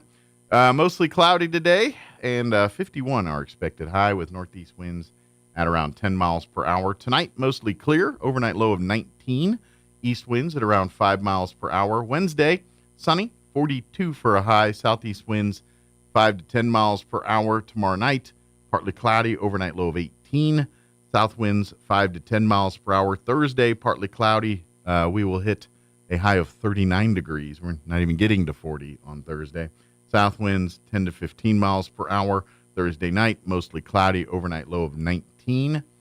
Friday, mid-40s, partly cloudy, 46 for a high. Friday night, 23 for an overnight low under partly cloudy skies. And then Saturday, we're finally getting into the 60s. Sunny, 63 for a high there. Saturday night, mostly clear, 29 overnight low there. And then sunny and 74 for Sunday. And then we're pushing 80 on Monday, sunny and 80. So welcome to New Mexico, where on Thursday it's 38. By Monday, it's 80. That's us. All right, it is 21 minutes after 8 o'clock. We're going to take a 3-minute break, and then we will join by the folks from the Chaves County Extension Office. Don't go away. You're listening to Mornings with Mike Winters. Did you know almost 75% of the time we're replacing a roof, something totally weird or unexpected or bizarre happens? Jennifer here again from Trustmark Roofing, and I want you to know that we are always prepared for the unexpected. That's why we always have project superintendent on site at your home at all times to handle those weird, bizarre things as they pop up. Things like an unexpected layer of wood shake shingles under your shingles or rotted out decking boards, problems with flashing or ridges or missing supplies that somebody needs to chase down. These are the kinds of problems that normally grind the crews from other roofing companies to a halt and delay the project. But not with our super awesome superintendent there. He's equipped to handle any problem and keep the project moving along smoothly. Just one more way we do things better at Trustmark Roofing. If you have any roofing needs, call us at 575-755-ROOF or find us online at trustmarkroofpros.com. Trustmark Roofing, we put people first. The ultimate Wi-Fi experience is now available to you thanks to Smart Home Wi-Fi with Plateau. Get fiber-to-home technology 100 times faster than average household internet speed. Plateau has multiple plans and options to fit your family. With Fast, get true 100 megs per second download and upload speed. With Faster, get true 500 megs of download and upload speeds. And with Fastest, you get 1 gig. Learn more at plateautel.com. Get the speed you need with Plateau. Tried, true, trusted. The road to your next adventure starts at Roswell Hyundai with a fresh selection of lease vehicles and bonus cash available on all new Hyundais. Get up to $1,000 in bonus cash on all 24 and 25 Elantra, or up to $1,250 in bonus cash on all new Santa Fe XRT Limited, or lease the all new 2024 Ioniq 6 for as low as $189 a month for 24 months with $39.99 due at signing. And with Hyundai Assurance, you can relax knowing you're protected from whatever comes your way. The road to your next adventure starts at Roswell Hyundai, 1909 West 2nd.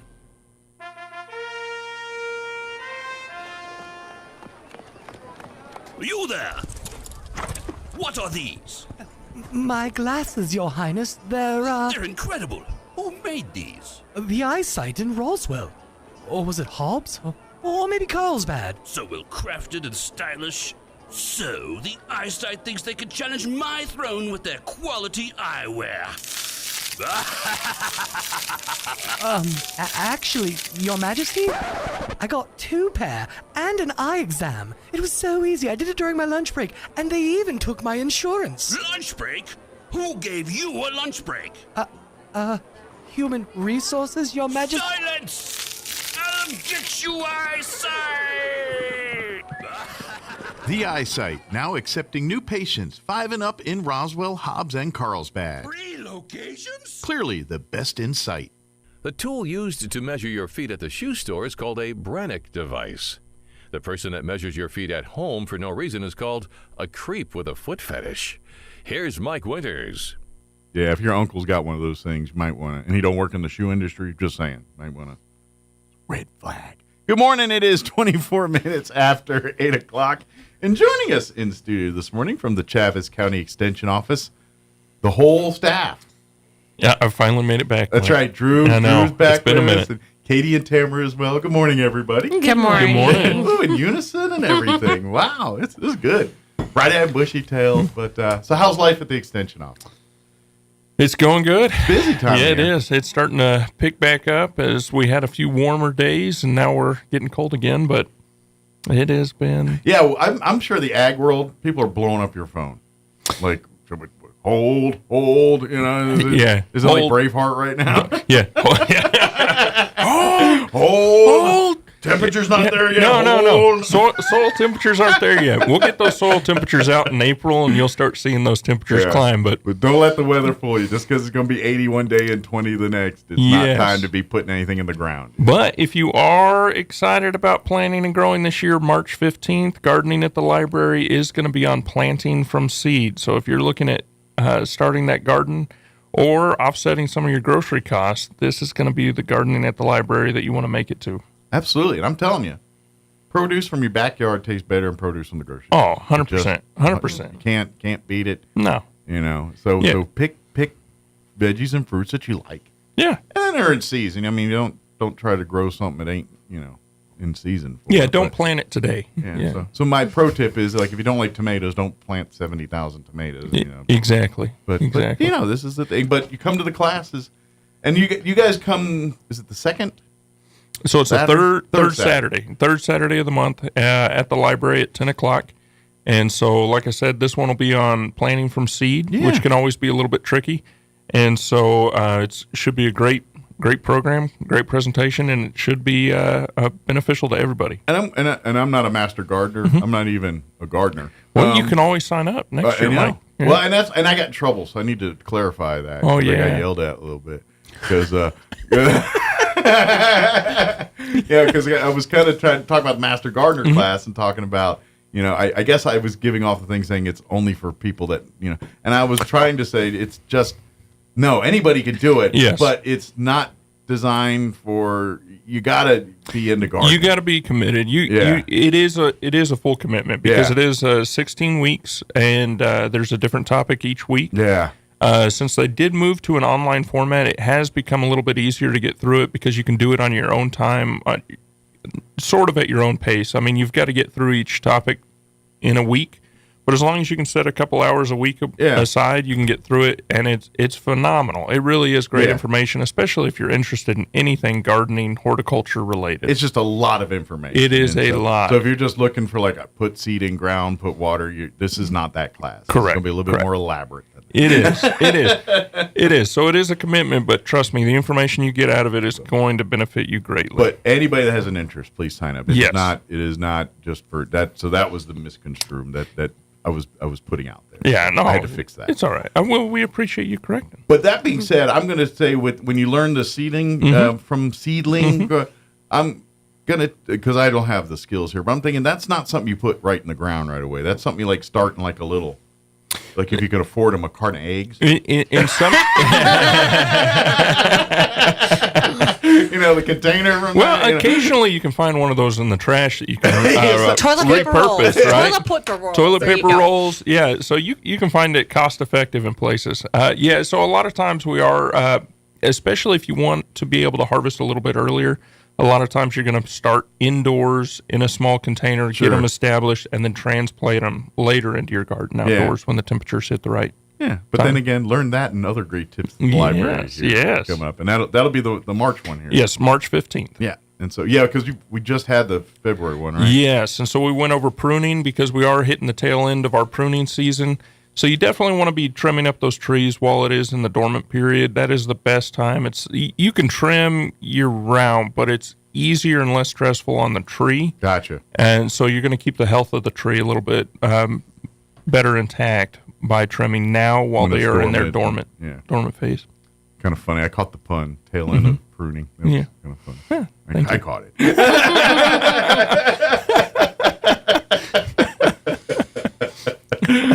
What about with insect pesticides? And isn't this that time of year where they do a lot of the certifications and things like that? So there are some certifications. That's going to be on NMDA's website. So with us, if you're wanting CEUs, so continuing educational units, a lot of the conferences are going to have some. Okay. So one that's coming up here in March, the 2nd through the 4th, is going to be the Pecan Conference in Las Cruces. Man. Yeah, it is. Right? It's a great industry. It's a booming industry. And, New Mexico is killing it on the pecan market. We're number 1, number 2. And right now, it is a great time for pecans. In fact, a lot of our producers here in New Mexico have really been leading the charge for U.S. pecans, and I know a few of our producers here in the valley have actually been making trips with other representatives to India to try and boost our marketability of pecans in India. Shipping nuts to India. Yep. That's Asia a huge untapped market, and it's so far looking really great, and they're making a lot of commitments about purchasing U.S. pecans. Excellent. So it's a great thing that we're doing, and the pecan industry, pecans are just delicious, so it's not too hard to sell, but you got to get the pecans onto the people's plates. Stuff going? Are they getting that tapped down? Right now when you're picking up your pecans, make sure you're looking for those little BB-size holes in your pecans.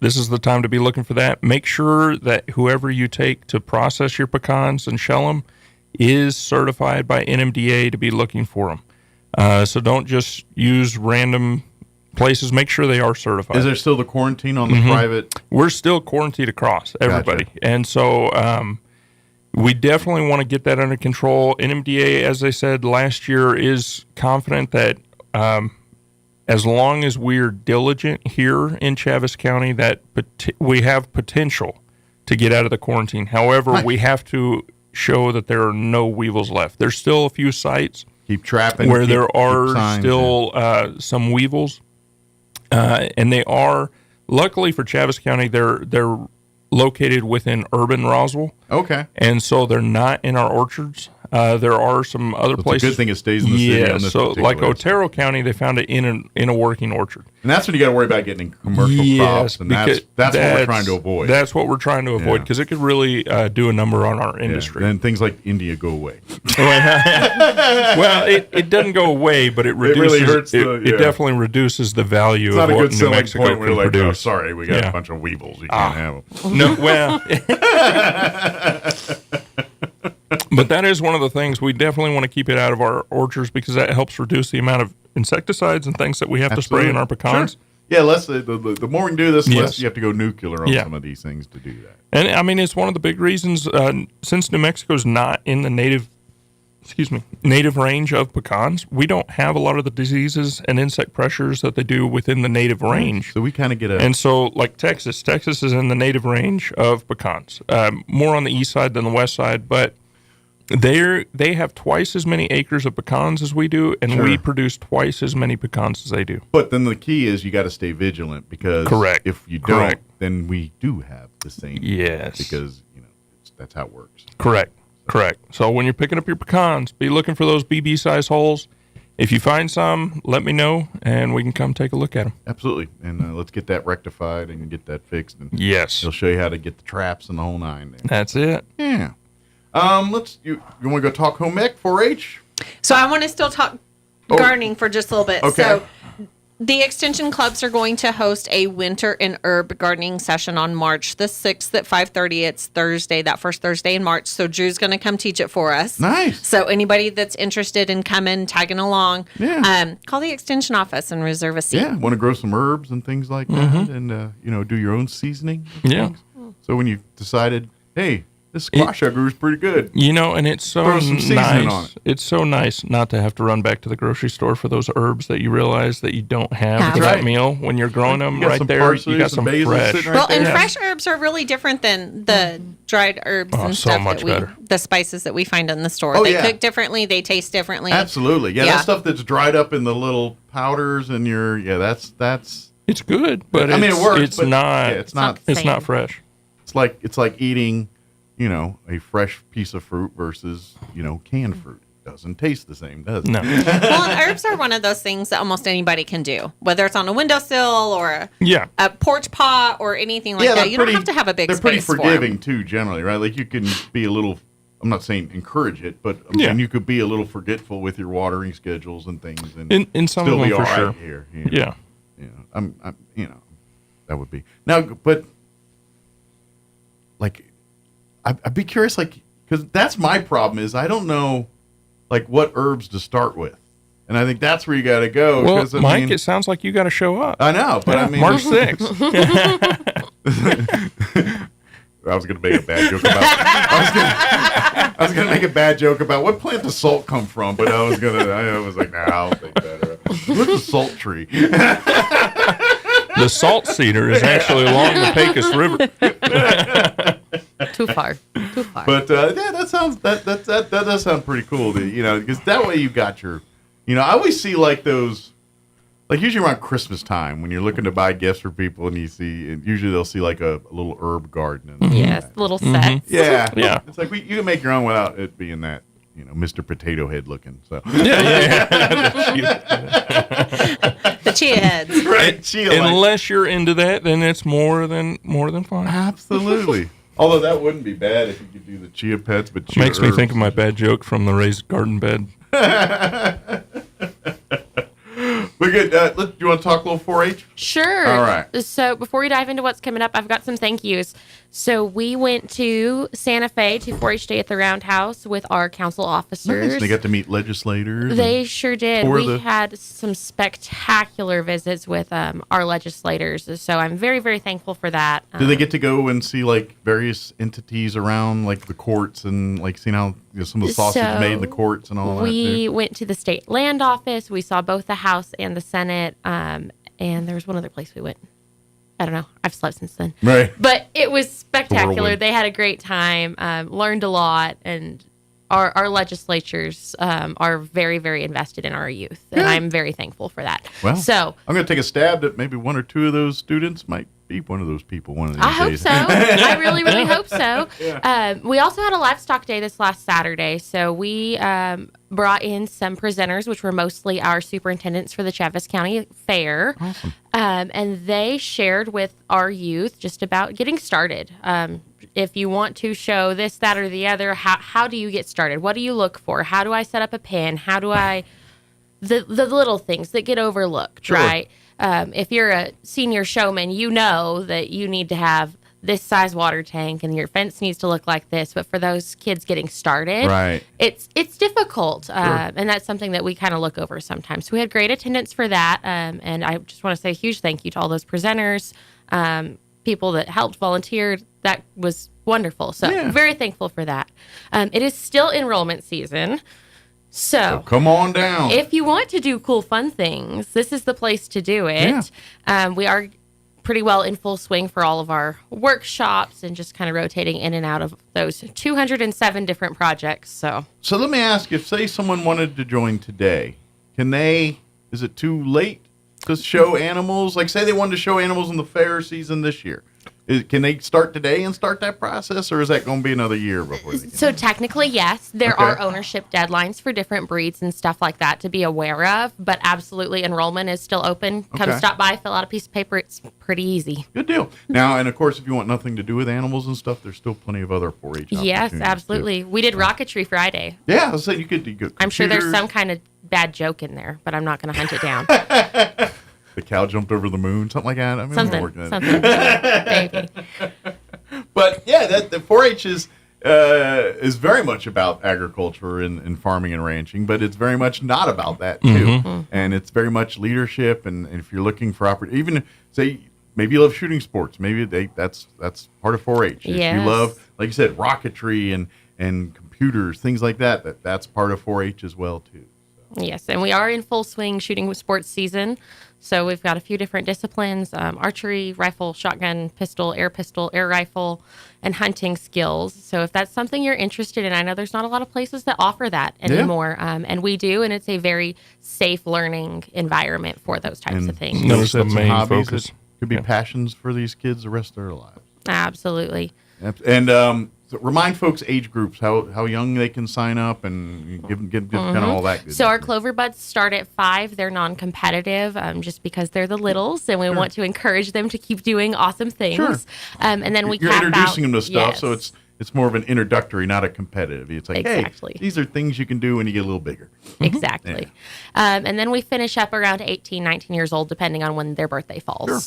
Well, and obviously a lot of these kids go on for scholarships and things. Mhm. because- Absolutely. Especially if they rise through the ranks of leadership through 4-H, and then they start learning, Robert's rules, parliamentary procedure, things that, and next thing you know, they're competing for scholarships and speeches, and next thing you know, they're state senators and state reps and Exactly. and U.S. senators and U.S. reps and things like that. But 4-H has got a lot of opportunities through that stuff. So Yes, maybe sir. come down to the extension office and see what niche of 4-H works best for you. Absolutely. We do have, I'm going to call it our 4-H trial at the library. That is open to anyone and everyone. You don't have to be enrolled. So that is, the second and third Wednesdays. Second in Roswell, third Wednesday in Hagerman. Okay. Yes. And so this month we are doing housing and interior design. Nice. And then next month is beekeeping. So Ooh. lots of exciting things going on. No, I'm not bringing bees. No bees. I know where some are.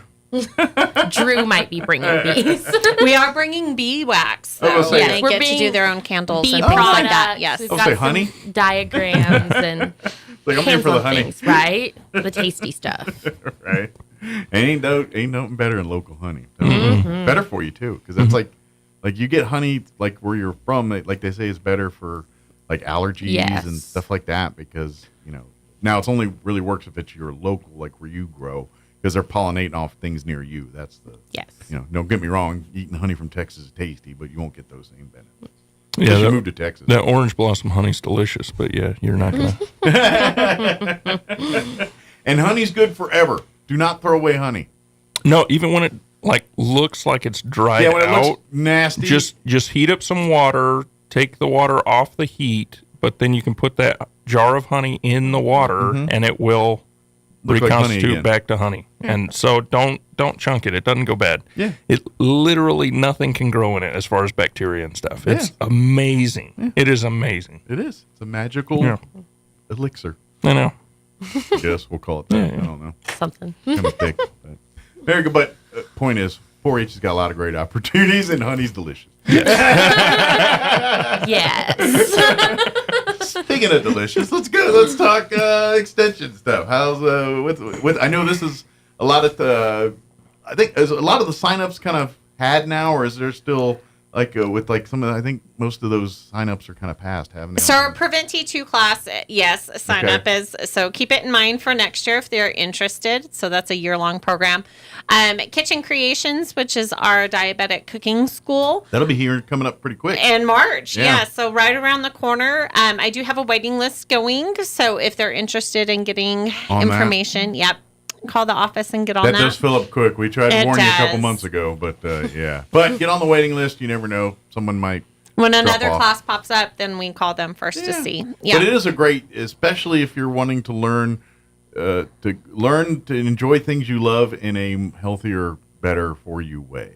Especially you've been diagnosed with the with diabetes, and you're like, oh, no more pizza, no more, ice cream, whatever it is. No. We got to present it in a different way, or maybe not eat so much of it. But that's what the class is about. It teaches you to live with diabetes in an enjoyable way, to find recipes and things that doesn't make you feel like you're sacrificing. That's what it's all about. Yeah. And of course, if you are, like I said, you can't sign up for the other class, but if you're needing information, resources, don't hesitate to come to the extension office. They'll be happy to set you up with, links to information, things, or perhaps maybe there's an extension club that might kind of meet your needs in some of that stuff. We're always looking for people that want to do things. So give us a call in the office. Extension clubs are great. Yeah. If they're looking for a few other things to do around town, crafting for your mental health for our adults happens on the third Wednesday in Hagerman and the third Thursday here in Roswell at the Senior Circle. So we do offer those once a month. We go through some breathing techniques and ways to de-stress along with come craft with us. That's a great de-stressor in and of itself. Mm-hmm. Yeah, and I'm sure all of us can use a little break from the world sometimes. Yeah. You don't have to be good at crafting either. That's the beauty of it. There is no right or wrong in our classes. Yeah. Well, art is art. Yes. And to be honest, I like a lot of people think they aren't, but then if you give them the tools and you kind of say, just go to town, they're like, you're kind of more creative than you think you are. Mm-hmm. You don't realize it because you weren't. Well, and sometimes we're looking for that masterpiece the first time out. And you may not hit the masterpiece that you're dreaming of the first time out, but you got to build those skills. Out the gate here. Michelangelo wasn't Michelangelo coming out the gate. You know what I mean? It took a while to get Michelangelo. Michelangelo sucked at one point. Remember that. Words of wisdom from Mike Winters. One time he sucked at painting.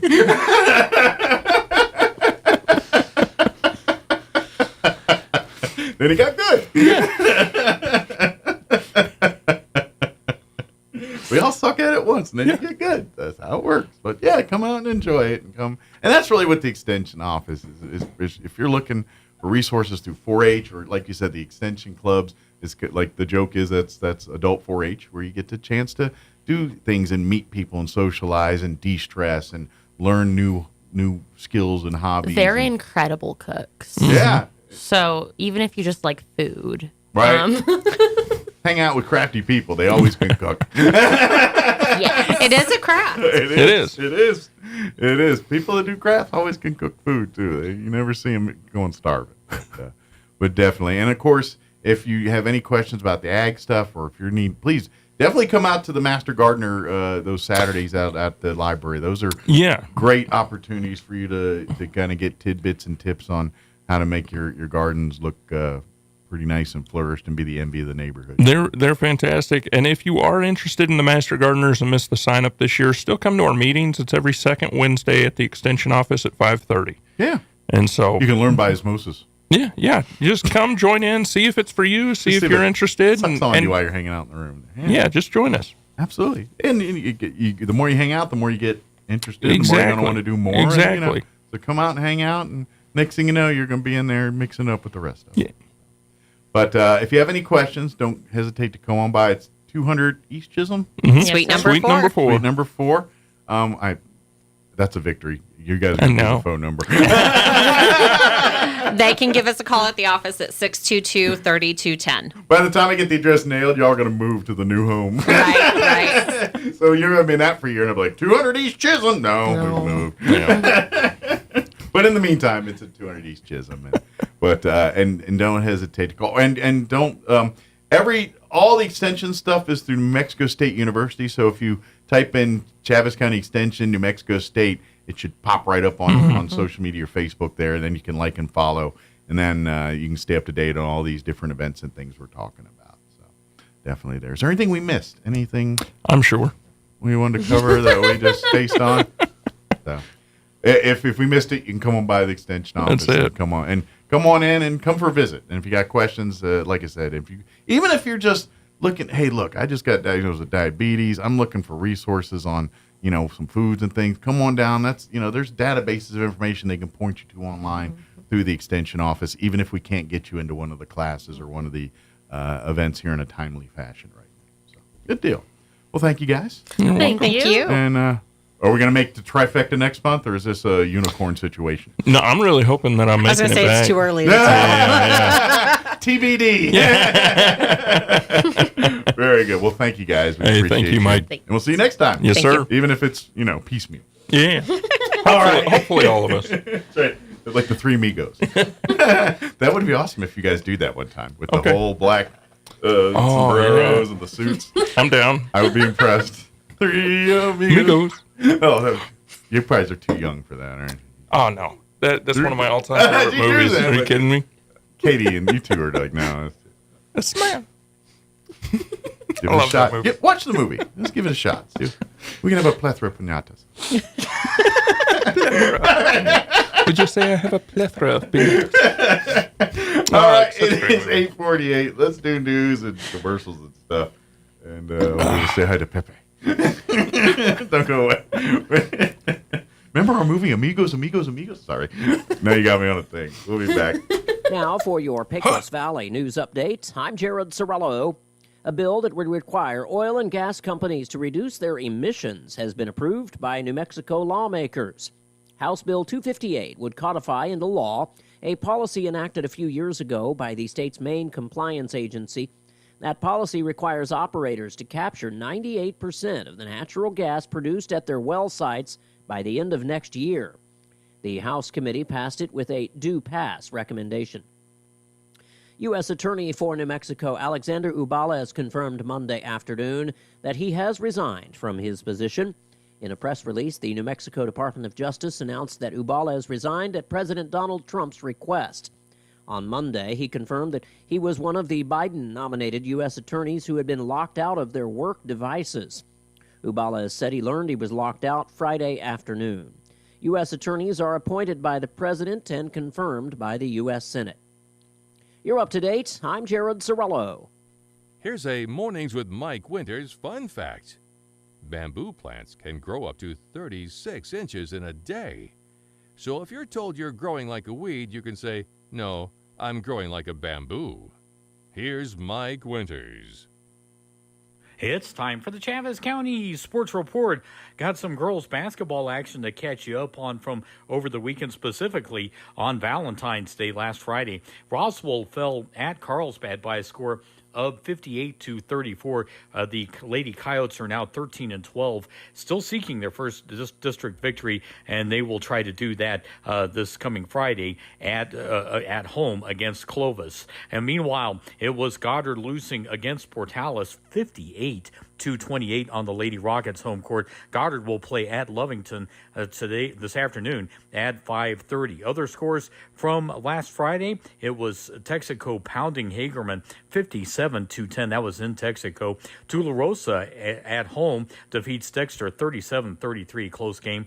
And Ruidoso wins at home against NMMI 57-19. The Sports Report brought to you by DSI. Call DSI for all your office technology needs. I'm Eric Butler at Roswell's Talk FM 106.5. I'm meteorologist Steve Hamilton with your Pecos Valley weather. Fairly cool for the next couple of days. A mix of sun and clouds for Roswell today. We'll hit about 50. Warmer in Carlsbad, though. We'll be in the low 60s with sunshine, upper 50s, and sunny in Artesia.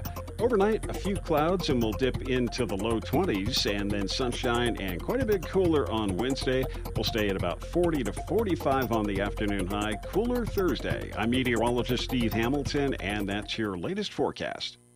All across America, this is the Red Apple Audio Network's Market Report. I'm James Flippin. The stock market was closed yesterday for President's Day. No major economic data was released. Looking ahead today, this month's Empire State Manufacturing Survey is due, and that's a summary of business activity in the New York area. This month's Home Builder Confidence Index will also be published today.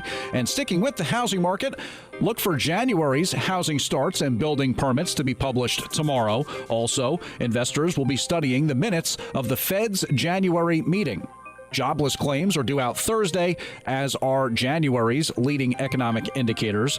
Friday will bring the S&P Services and Manufacturing PMI, as well as this month's consumer sentiment numbers and last month's existing home sales.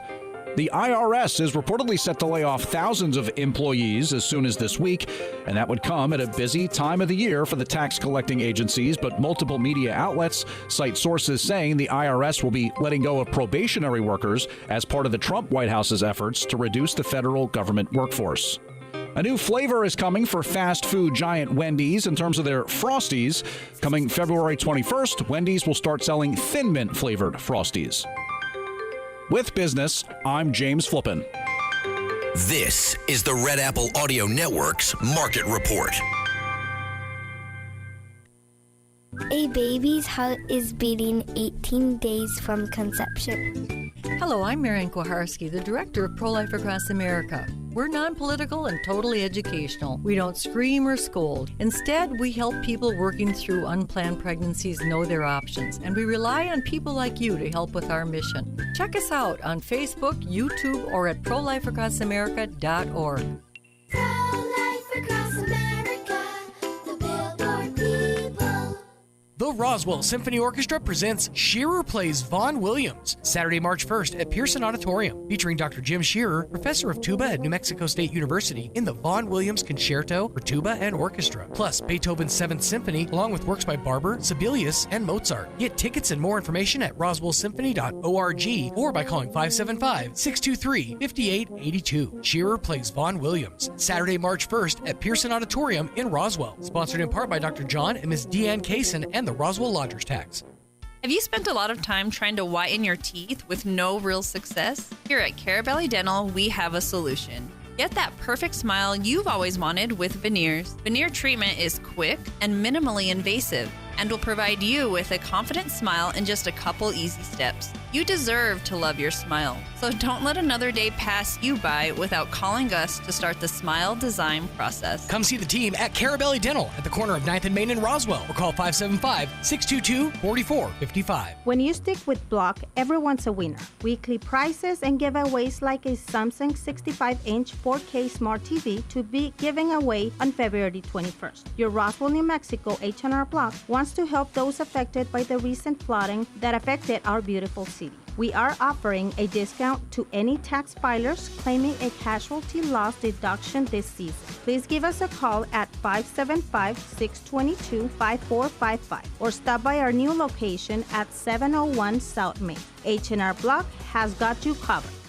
Springtime is coming quickly, and that means it's time for the spring open house for high school students and their parents at Eastern New Mexico University. Join us Saturday, March 22nd, as we welcome potential students and their family members to campus. ENMU will feature campus tours, opportunities to meet with current students and professors, information on scholarships, and chances to win great prizes. Sign up today at enmu.edu/open house. Eastern New Mexico University. Student success. That's what we're about. Do you know what the hardest part of dealing with the roofer is? Just trying to get them on the phone. Jennifer here from Trustmark Roofing, and I want you to know that you can always trust Trustmark Roofing to answer our phone. Need a free roof inspection? Just call us at 575-755-ROOF, and we'll answer with a live person, a real human being. Have a roofing project already going with us and need to discuss it? Just call 575-755-ROOF, and we will answer the phone. No answering machine, no voicemails, and no weird robot automated attendant. That's because at Trustmark Roofing, we're all about relationships and treating people right. That's true for customers and vendors and insurance companies and employees. Anyone and everyone who comes in contact with our company. So if you have any roofing needs at all, trust Trustmark to treat you right and to answer the phone. Our number again is 575-755-ROOF, or find us online at trustmarkroofpros.com. Trustmark Roofing, we put people first. How do you find a roofing contractor you can trust? You can randomly pick one, cross your fingers and hope for the best, or maybe you can ask a psychic to predict who's trustworthy. Here's a better idea. Choose one who prefers using America's most trusted roofing brand, Owens Corning. And rest easy, because Owens Corning screens their contractors for reliability, professionalism, and customer service. Why take any chances? Owens Corning, trusted contractors, proven products. For an Owens Corning preferred contractor, visit owenscorning.com/roofing. For a free estimate, give Do Right Roofing a call today, 575-623-2727. 2273. Find them fast in names and numbers.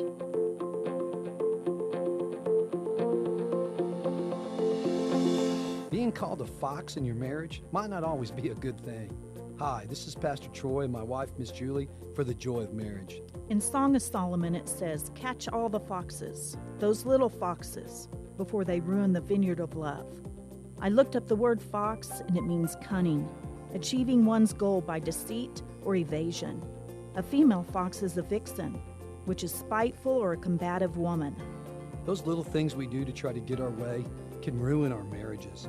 Try just being honest and talking through the situation. Do what's best for your marriage, not just for yourself. When Julie and I learned to choose to do what's right instead of trying to be right, our marriage turned around. You will find marriage is so much better when we work together. If you have any questions or would like further information about the Joy of Marriage Ministry, please go to jomconference.com. Hey Roswell, love is in the air, and your friends at Roswell Ford are relationship experts. Really? No, just kidding. But we do have an offer that will take your breath away. Get unprecedented savings during our biggest President's Day sales event ever, this week only at Roswell Ford. Right now, everybody gets friends and family pricing. Save up to $8,000 off MSRP on new Fords with 0 down and 0% APR for 72 months. Plus, we have a great selection of low-mileage, one-owner pre-owned vehicles in prime condition starting at just $10 grand. Making payments on your current car, truck, or SUV and want out early? Roswell Ford wants to terminate your current lease or loan, even if you owe thousands more than it's worth. And our aggressive lenders will push to approve your credit, even if your credit is less than perfect. Huge savings, more for your trade, and a better buying experience. Get on board at Roswell Ford, 821 North Main Street in beautiful Roswell, or online at roswellford.com. 0 APR is $13.89 per thousand finance on select in-stock vehicles. Trade balance refinance to new loan, subject to lender approval. Offers not combined. Your home for Sean Hannity in Roswell. 106.5 Roswell's Talk FM, KEND, Roswell, New Mexico. News this hour from townhall.com. I'm Rich Thomason. America's top diplomat says ending the war in Ukraine will require concessions from all sides. Secretary of State Rubio spoke following today's meeting with his Russian counterpart in Saudi Arabia. Hamas says there will be another hostage release this week, planning to free 6 Israeli captives on Saturday. In addition, the bodies of 4 deceased hostages will be turned over to Israel on Thursday, according to Hamas. Turning its attention to the Social Security Administration, President Trump's Department of Government Efficiency. Panel Chair Elon Musk says millions in the Social Security database range in age from 100 to 159, some even older than that. Posting on X, Musk writes, maybe Twilight is real, and there are a lot of vampires collecting Social Security.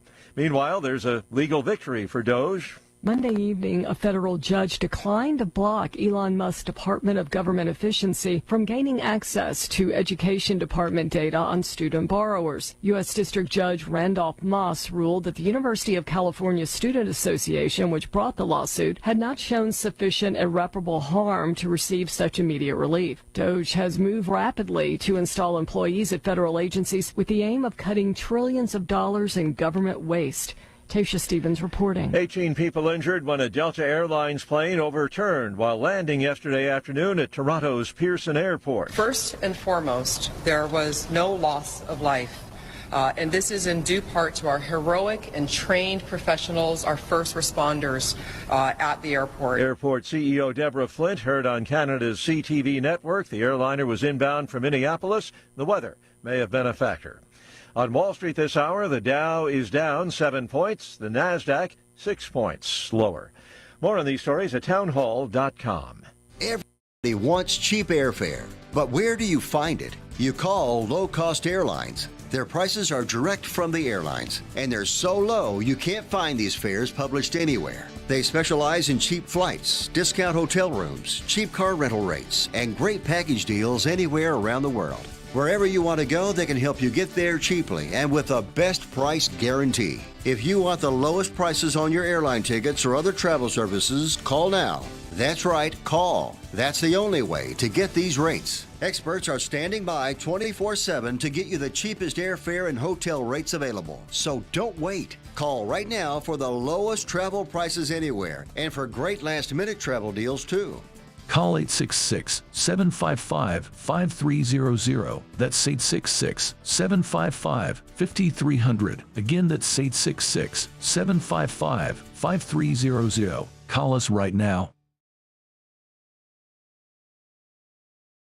A convoy thought to be carrying migrants toward Nigeria has reportedly been attacked in northern Mali. Online video appears to show many bodies strewn across the desert sand. Local people have been telling the French news agency that they believe Malian government soldiers were responsible, and they were accompanied by Russian mercenaries from the Wagner group who have been working with the military government to tackle the Islamists in that area. They say they were responsible for the killings. Why they would attack a convoy of undocumented migrants heading towards Algeria is a mystery. The BBC's David Bamford. A Chinese Navy helicopter has flown within 10 feet of a Philippine patrol plane in the South China Sea. The helicopter is trying to force a Philippine turboprop plane out of what China claims is its airspace over the disputed Scarborough Shoal off the northwest Philippines. Townhall.com. Or Amazon employees say we're doing just fine. Thank you. Workers in an Amazon warehouse in North Carolina have rejected a proposal to unionize. They are the latest group in the company's employees to side against union representation. The National Labor Relations Board said Saturday about 3/4 of employees at an Amazon fulfillment center in Garner, a town located near Raleigh, voted against joining a grassroots labor organization called Carolina Amazonians United for Solidarity and Empowerment.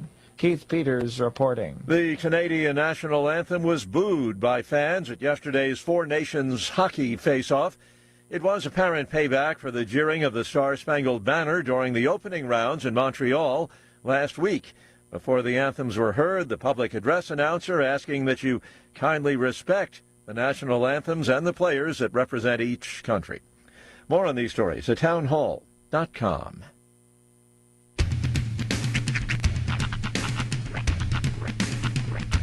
What in the wide, wide world of sports is going on here?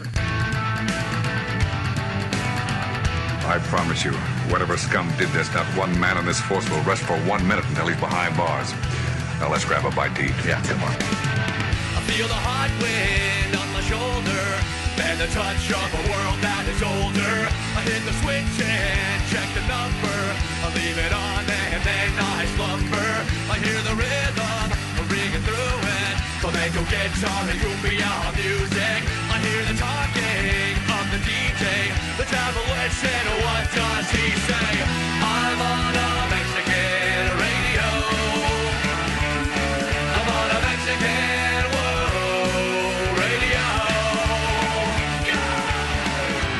Broadcasting live from high atop the J.P. White Building in downtown Roswell, New Mexico. It's Mornings with Mike Winters on 106.5 Roswell's Talk FM. Is that what I sound like when I talk? Now, here's your host, Mike Winters. And good morning. It is 6 minutes after 9 o'clock.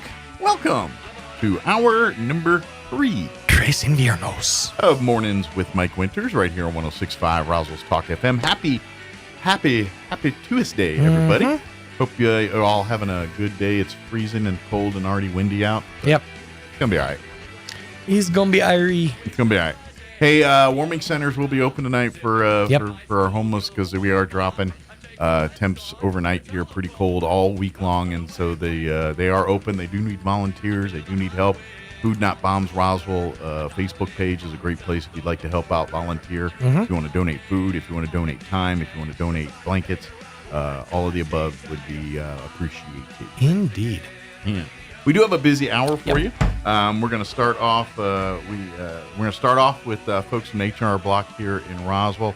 Ari Maldonado and Fabi Guerrero will be joining us, and we'll chit-chat. They got a big event this weekend at the H&R Block here in Roswell, so they'll join us here in just a few to chit-chat about that. Then right after that, we're going to have Crystal Noble join us with the Humane Society. She was supposed to join us this week, but life happened and they had to move things around. But she's going to give us an update. Unfortunately, they are still dealing with distemper over there, so they are closed down at the Humane Society. for adoptions and all that, and intakes and all that kind of thing. So, but we'll get an update from her on all of that here in just a little bit. Before we do any of that stuff, though, let's go ahead and get you up to date on the weather. I'm meteorologist Steve Hamilton with your Pecos Valley weather. Fairly cool for the next couple of days. A mix of sun and clouds for Roswell today. We'll hit about 50. Warmer in Carlsbad, though. We'll be in the low 60s with sunshine, upper 50s, and sunny in Artesia. Overnight, a few clouds, and we'll dip into the low 20s, and then sunshine and quite a bit cooler on Wednesday. We'll stay at about 40 to 45 on the afternoon high. Cooler Thursday. I'm meteorologist Steve Hamilton, and that's your latest forecast. Thank you, Steve. Currently, didn't scroll up. Let me scroll up here. 28 degrees here in Roswell. Humidity is at 63%. Winds are out of the north at 16 miles per hour at the moment. Sunny today, or I'm sorry, mostly cloudy today, even though I'm going to say partly cloudy. It says mostly cloudy, but I'm seeing partly cloudy. High of 51. Winds will be out of the northeast, they say around 10 miles per hour, although they've been blowing harder than that all morning. Tonight, clear skies, overnight low of 19 expected, east winds at around 5 miles per hour. Wednesday, sunny, 42 for a high, southeast winds 5 to 10. Partly cloudy tomorrow night with an overnight low of 18. Thursday, we're not getting to 40, 39 our expected high on Thursday. South winds 10 to 15. Friday, partly cloudy, 46 for a high. And then for the weekend, we do warm up a little bit. Sunny on Saturday, with a high of 63, and then we blow it into the mid-70s on Sunday, sunny and 74, and then we're pushing 80, 79, and sunny on Monday. So, going to be nice, but we got to get through a bit of a cold spell here to get to there. So, bundle up for the next couple days, and then by Sunday, you're back in T-shirts. All right, it is 10 minutes after 9. We're going to take a quick 2-minute break, and then we'll talk with the folks from H&R Block here in Roswell on the other side. Don't go away. You're listening to Mornings with Mike Winters. So you've got questions about the birds and the bees? What would Jim Gill do? Hi, this is Ben Manette with Roswell Seed Company. If Jim was here, he'd tell you that it's time to order your bees. You'll get a 3-pound box of live bees and a queen, and that's enough to start a hive. As for the birds, we're talking about baby chicks. Not only are they cute as can be, they'll soon be supplying your family with fresh eggs. So come see us at Roswell Seed and find out all about the birds and the bees.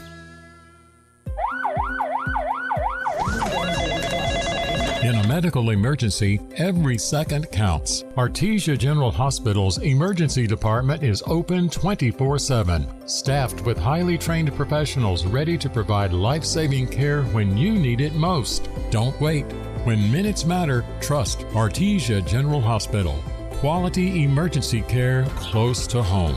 Learn more at artesiageneral.com. Who doesn't think the dentist is a big deal? I know what you're thinking. What will they find? How much will it hurt? What are my options? Hi, this is Dr. Sarah Usher, and I am here to tell you that here at Carabelli Dental, it is our job to put you at ease. With options like sedation dentistry, you can rest assured that regardless of what dental work you might need, you can get it done while resting comfortably. Call our office now and speak to our knowledgeable staff about setting up your new patient appointment. Come see the team at Carabelli Dental or call 575-622-4455. Take your career to the next level. If you have mechanical aptitude, the Crumlin Auto Group wants to talk to you. Make real money without driving to the oil field. Certified master technicians can earn up to $70 an hour. Entry-level technicians start at $20 an hour with free training and tools. The Crumlin Auto Group offers competitive wages, health insurance, a 401k, housing assistance, and a sign-on bonus of up to $20,000. You could be making over $150,000 a year. Apply today at KAGNM.com. KAGNM.com. Here's a Mornings with Mike Winters fun fact. More than 50% of Americans fall asleep on their sides. That's way better than falling asleep on someone else's side. Here's Mike Winters. And good morning. It is 12 minutes after 9 o'clock. And joining us in studio this morning from H&R Block right here in Roswell, Ari Maldonado and Fabi Guerrera joining us this morning. Good morning, ladies. Good morning. How'd I do? Very good. Good. I'll botch it 6 times. Maybe one time I'll get it right. But, of course, good morning. Of course, this is a busy time of year for you. H&R Block, tax season. Folks' W-2s are starting to roll in, or should all be here by now. And so people, especially people that are getting refunds, they're really wanting to see you right now. The people that owe money, they'll come see you here in about a month. But I'll wait a few more weeks. That's right. Yeah. But if you want to get your taxes done maybe this weekend, you've got some fun and some giveaways and all kinds of stuff happening this Saturday, don't you? Yes, we're going to have the winner announcement. We had different raffles that through the season. You've been kind of doing over the last month here. Yes. Yeah. So the 22nd, we're going to announce the winner of the 65-inch TV. Yeah. It's going to be a 4K smart TV. Yes. Which you can still sign up through Saturday here. Through the drawing happens. Mm-hmm. Yes. So you can just come on by the office, which 701 South Main. Yes. Mm-hmm. Downtown, or just keep going south, can't miss it right there. And then come on by the office between now and Saturday to sign up. Yes. You just have to file your taxes and you're sign up for that. Good deal. Get your taxes filed and get it signed up in there. Do you need to be present to win on Saturday? No, you don't. But if you want to come, because there's going to be, Yeah, we're going to have a DJ and we're going to provide free popcorns. Nice. So get some snacks and things. And, of course, if you get there before the drawing, you can get your taxes done there and enjoy some popcorn and stuff. And then, of course, get in on the drawing. Right. And then just hang around afterwards and take the TV home with you if you win. So. But really, it is a good, you need to get, when it comes to getting taxes done, and if you're trying to do these things by yourself, it's, unless that's what you do for a living, it might, it's too big of a job to maybe, what I mean? Because if you do it wrong, you get audited, and then you got to do it, and that's where you just take it on down to H&R Block, in and out, and probably get it done. How long does it take to get taxes on average? Usually about an hour. About an hour, you're in and out, and you can get your taxes done. You don't have to worry about it. And then if you do got to pay, then you kind of work out your arrangements and do all that here. But if you got a refund coming, then and of course through H&R Block, you can get your advanced refunds and electronically, and so you could literally walk out the door. At the end of the hour with a check in your hand and ready to go put it in the bank and save it for a rainy day. Or blow it on your next big TV or whatever you got to do. Yeah. But definitely. And of course, and you guys can handle anything, whether it's the, very simple, like the high school student maybe with their first job and you want to kind of show them the ropes to, if you've got your own business and maybe going through a divorce and 7 other things that kind of add levels to your taxes and all that kind of stuff. Especially right now, the disaster losses from the flooding. Yeah, I imagine you're doing a lot of stuff with FEMA related or flood stuff, so you guys are pretty well versed on all that stuff because you're seeing a lot of folks that are dealing with that. Yes. So if you need the help to navigate tax write-offs through that kind of stuff, you guys are real well versed on all that stuff too. So I didn't think about that so much here. This is probably a unique year for tax filing for some folks. Yes. Because of disaster relief stuff that we have. So is there generally a lot? Is there a lot of ways to write off stuff? If you know what is there a lot of ways to? I mean, I don't know. And this is where you guys come in. For people that had a lot of losses from the flooding or the fires in Ruidoso, we're able to help reduce the taxes that they owe. For this year. You can recoup this stuff. Mm-hmm. Yeah. Well, good. So please, if you need that kind of help, please don't try to do this yourself because you might shortchange yourself. It may not audit you, but you might not get to take advantage of something that you didn't know any better, and you're like, well, I got my taxes filed, great, but could have got your refund instead of paying $100 or whatever it is. So please come down, talk. Now, I highly recommend you do it before Saturday or Saturday. That way you can get in on the drawing and get the free TV and stuff. I don't know. I like free things. We all do. I think we do. And then get your tax, and then you're in and out, and you don't have to worry about it. You ain't got to worry about that stress because I imagine too. You guys see it. You probably get, especially here in a month, around that week out, that last week before tax, the second week of April, whenever that is. You probably get a lot of folks, and they're stressed out and scrambling. Waiting last minute. Yeah. Do it now. Do it now. Save yourself some headache. Save these ladies some headache because, when everybody's in the office the last day, it gets stressful in there. Yes, so do it now where it's a little calmer, or you can kick back and have some popcorn and, just relax a little bit. That way your taxes aren't a headache. It's just a thing you do every year. It's not this big momentous, stress thing that we make it out to. But let the H&R Block folks knock it out for you. So good deal. But again, this Saturday, February 21st, they're going to be doing the drawing here, or 22nd. 22nd, I'm sorry, for the drawing for the 4K TV. Come on by the office anytime between now and then, get your taxes filed, and that'll get you into the drawing here. And then, of course, you can come on down Saturday morning before the drawing, get your taxes done, and get in on the drawing if you want to. But either way, come on down Saturday and, meet the rest of the staff, have some popcorn, and, maybe kick back and, who knows, find out what else we can save you money on. Right. Good deal. Yeah. What's the phone number for your office if anybody's any questions or anything? 575-622-5455. Very good. And, of course, 701 South Main. You guys have, Facebook or anything? Is there, H&R Block Roswell Facebook page or anything like that? Or just call or come by? Yeah. I didn't know if that worked in the social media world with the... Because I know anytime you're dealing with taxes and things, there's certain things you can say and you can't say. And, So to avoid all that mumbo-jumbo, you just don't do it on social media. So. I get you. But come out, again, 701 South Main. Come out to the H&R Block here in Roswell. Get your taxes done if you haven't done that yet. And, of course, get in on your chance to win that TV and find out what other money they can save you. Maybe do you guys still do lookovers and things of other taxes? Yes, and we saying, do second look for the previous years. Yeah. If you aren't sure if you filed it correctly, just bring in your documents and we can check them out. Yeah, maybe for we can free. find some more money for you too while we're at it too, and again, get you more chance to enter the drawing. So very good. Is there anything we missed? Anything we didn't get a chance to that we wanted to cover? Yeah, maybe the last drawing. So we're also going to be doing a drawing for a weekend stay at Inn of the Mountain Gods, and then $1,000 cash prize. That one is going to be April 15th. Nice.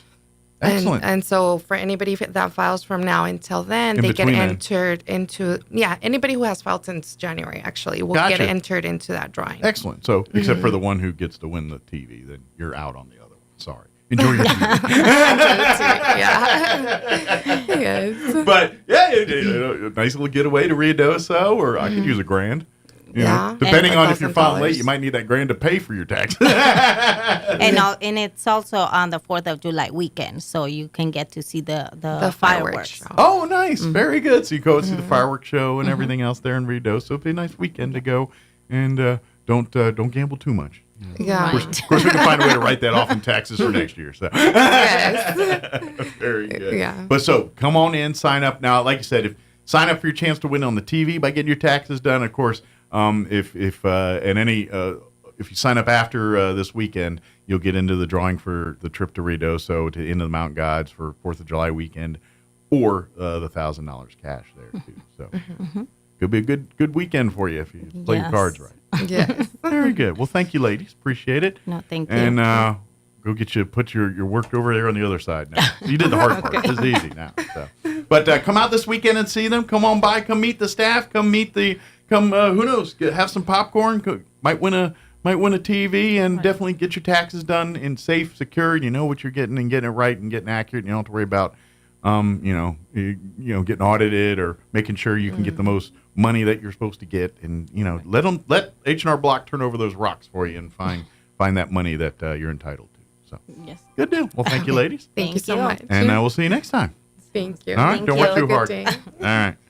It is 9:21. We're going to take a 2-minute break, and then we'll talk with Crystal here from the Humane Society. Don't go away. You're listening to Mornings with Mike Winters. With the Wall Street Business Report, I'm Rich Thomason. Southwest Airlines is set to make its first major job cuts in more than 50 years. The budget carrier plans to reduce its corporate workforce by 15%. Pink slips will be going out to 1,750 Southwest employees. CEO Bob Jordan says the belt-tightening is part of a plan to slash costs and transform the company into a leaner, faster, and more agile organization. Chinese tech giant Huawei has held a global launch of the industry's first tri-foldable phone. Analysts say it marks a symbolic victory for Huawei amid U.S. tech curbs, but the challenge is over pricing. Durability, supply, and app constraints may limit its success. The Huawei Mate XT will be priced at $3,662. Wall Street is back at work today following a long holiday weekend. For the Wall Street Business Report, I'm Rich Thomason. Hi everyone, this is Melanie from Glenn's Furniture. Valentine's Day has been a time-honored tradition of expressing love and affection for the wonderful people in our lives. Why not honor them with the comfort and new smells of furniture from Glenn's? Leather, wood, and luxurious fabrics are beautiful reminders of how much they are loved for many years to come. Skip the roses and chocolates this year and give gifts that last.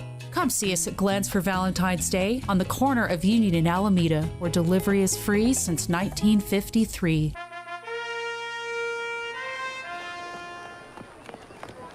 You there! What are these? My glasses, Your Highness. They're incredible. Who made these? The eyesight in Roswell. Or was it Hobbs? Or maybe Carlsbad. So well crafted and stylish. So the eyesight thinks they can challenge my throne with their quality eyewear. Actually, Your Majesty, I got 2 pair and an eye exam. It was so easy. I did it during my lunch break, and they even took my insurance. Lunch break? Who gave you a lunch break? Human resources, Your Majesty. Silence! I'll get you eyesight! The Eyesight, now accepting new patients 5 and up in Roswell, Hobbs, and Carlsbad. 3 locations? Clearly the best in sight. Here's a Mornings with Mike Winters fun fact. The ball on top of a flagpole is called a truck. Mess with your friends today by pointing at a flagpole and say, "Hey, check out the truck on top of that flagpole." Here's Mike Winters. And good morning. It is 24 minutes after 9 o'clock. And now joining us, I've been screwing up this whole day. I should have stayed in bed today. It was one of those days where nothing's working right, but we'll get through it. So, Crystal Noble joining us here from the Humane Society. Good morning. It's a Monday repeat. That's right, Monday squared. Yeah. Good. So, cold weather. Yeah. You know, since we only have like 4 more days of it, we still have the free straw. Oh, good. Good. So if you have dogs that are outside, or even if you have like outside cats that, you know, you have little... to be honest, even if you don't keep them out at night, but they're out there during the day, it's the tips are in the 40s and 30s. That straw would be very much appreciated. We're open Tuesday through Saturday, 10 to 12 and 1 to 4:30. When you come in, just say, you know, hey, I need some straw. Mm-hmm. One of the requirements is with the company, or not the company, the organization, NM Dogs, requires us to take photos of us, you know, getting the straw, giving you the straw. Basically, it's to meet the paperwork. So the people that donate the straw, that it shows to them that what they donated going was to where what they, it's intended to be. Yeah, where it's just designated. documentation purposes. Anytime. That's it. So we just need to take a picture of your domicile with the straw in it, basically. Pretty much. So we have that still. We have plenty of straw. Hopefully.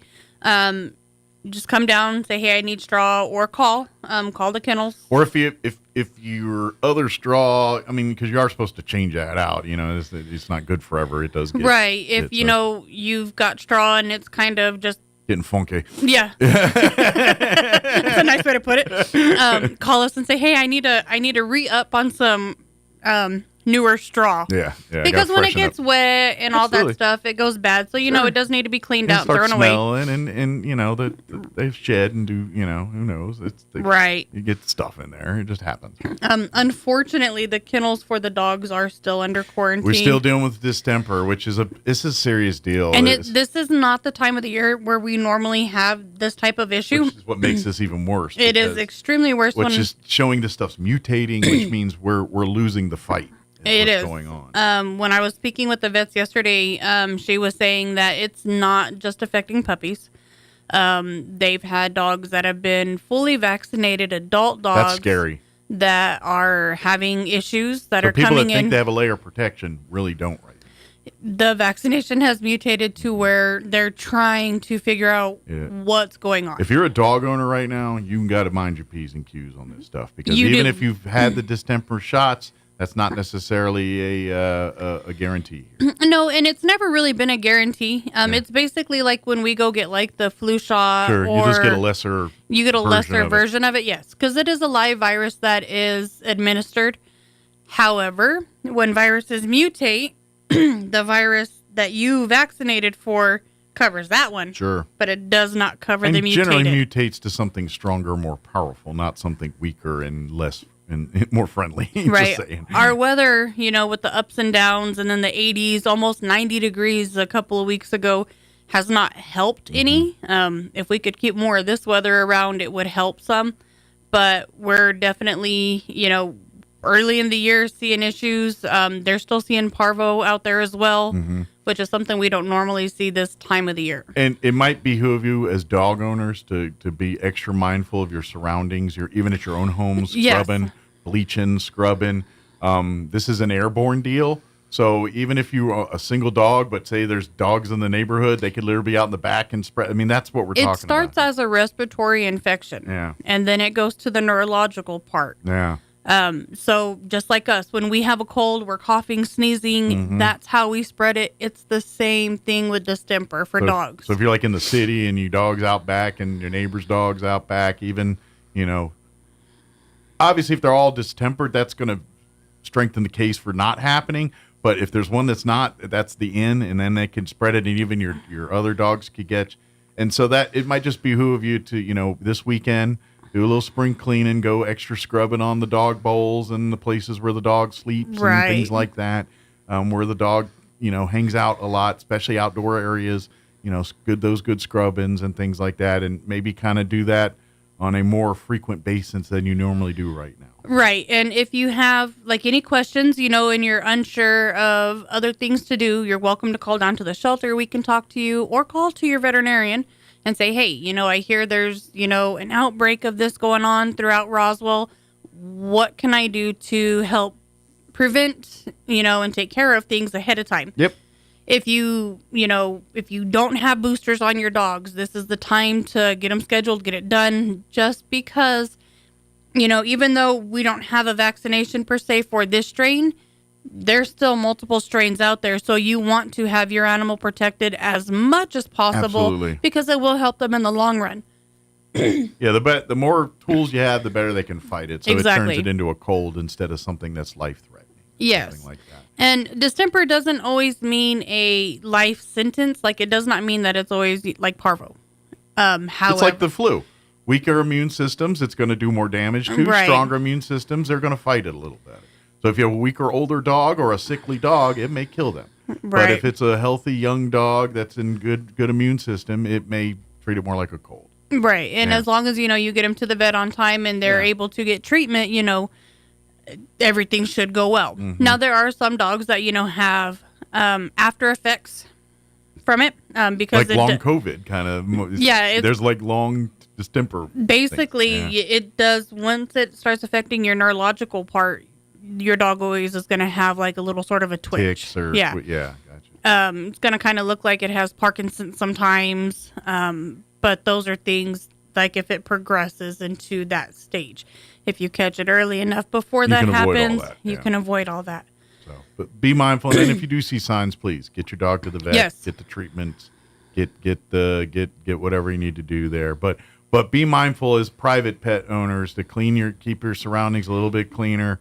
It is very hardy, this disease, and it's mutating, and it's really the only way to do this is we gotta mind our P's and Q's. It's just like the pet overpopulation. The only way we're gonna fix it is if we do the steps and the same thing with the distemper. They're gonna have to scrub. We're gonna have to quarantine. We're gonna have to do all the things necessary to eradicate it, to get it back down to levels that it's more normal. Right. And if you are needing help with getting your animals fixed, animals that you have at home, not animals that you've adopted or, got from another shelter. Your personal pets. We have our voucher program back. Excellent. We did get another grant. And so the voucher program, it's still income qualified for household income, depending on the amount of people that live in the house versus the amount of income made.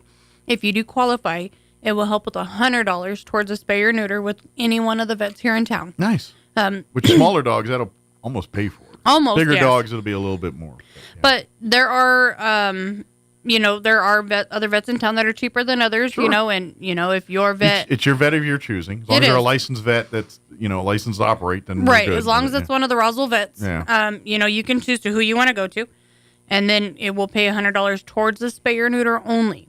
Now, if you want to have them vaccinated, microchipped, any of that other stuff while they're there, that will be at your cost. Sure. But and please note, it is an ordinance that takes effect in April. And please note that if you do adopt from the shelter, the dog or cat will be microchipped. Yes. That is a ordinance of the city. Even if you don't live in the city, if you adopt from a city inside the city, those ordinances apply. So we will have to microchip. So your dog will be going to a vet regardless from the Humane Society, even if the dog is already spayed or neutered. But it'll need to be microchipped. And it's a good idea just to have your own vet looking at it and making sure getting the inoculations, whatever it's needed. You know, that's anytime you adopt a pet, the first move is to take it to the vet. That's just to get a baseline health on your pet so we can establish that health history. And it's, it's going to be in effect starting April. Yes. And this is for the chaining and all that stuff. The chain banning takes effect in April. It's now new ordinance that your animals have to have parvo distemper vaccinations. And this is why. The issues we're having now. Why is that just now happening? It should have been a long time ago, unfortunately, but that's rabies is one of them, and then microchipping is. So, and then for your cats, it's not a parvo distemper vaccination, it's an RCP vaccination, microchip and rabies. Yeah. It should have been a long, long time ago. Maybe we wouldn't be having so many issues. However, can't change the past, but we can change the future. So this is the steps it's going to take to fix this stuff, it is. So. We need the community to realize, that we as shelters, us and animal control, cannot do this for you. Sure. You have to be a responsible pet owner. You make the appointment with your vet. You take them and you get it taken care of because that's what you do as a pet owner. Well, it's the same thing. It's no different than what you do for your kids. You take your kids to your doctors to get their shots, to get their, you make sure they're healthy. It's the same thing with your pet. Your pet is a child. You treat it as such. That's how it works. Exactly. And if you're not doing the same style of care, then you're not doing it right. Pretty much, just think of a pet as a forever 2-year-old. Mm-hmm. A 2-year-old that's semi-verbal, you can kind of sort of get what they want, but they can't tell you in full sentences. Yep. And at the end of the day, you're going to have to be a little bit of a mind reader, soothsayer, and to be able to understand their moves and their what they're needing. And that's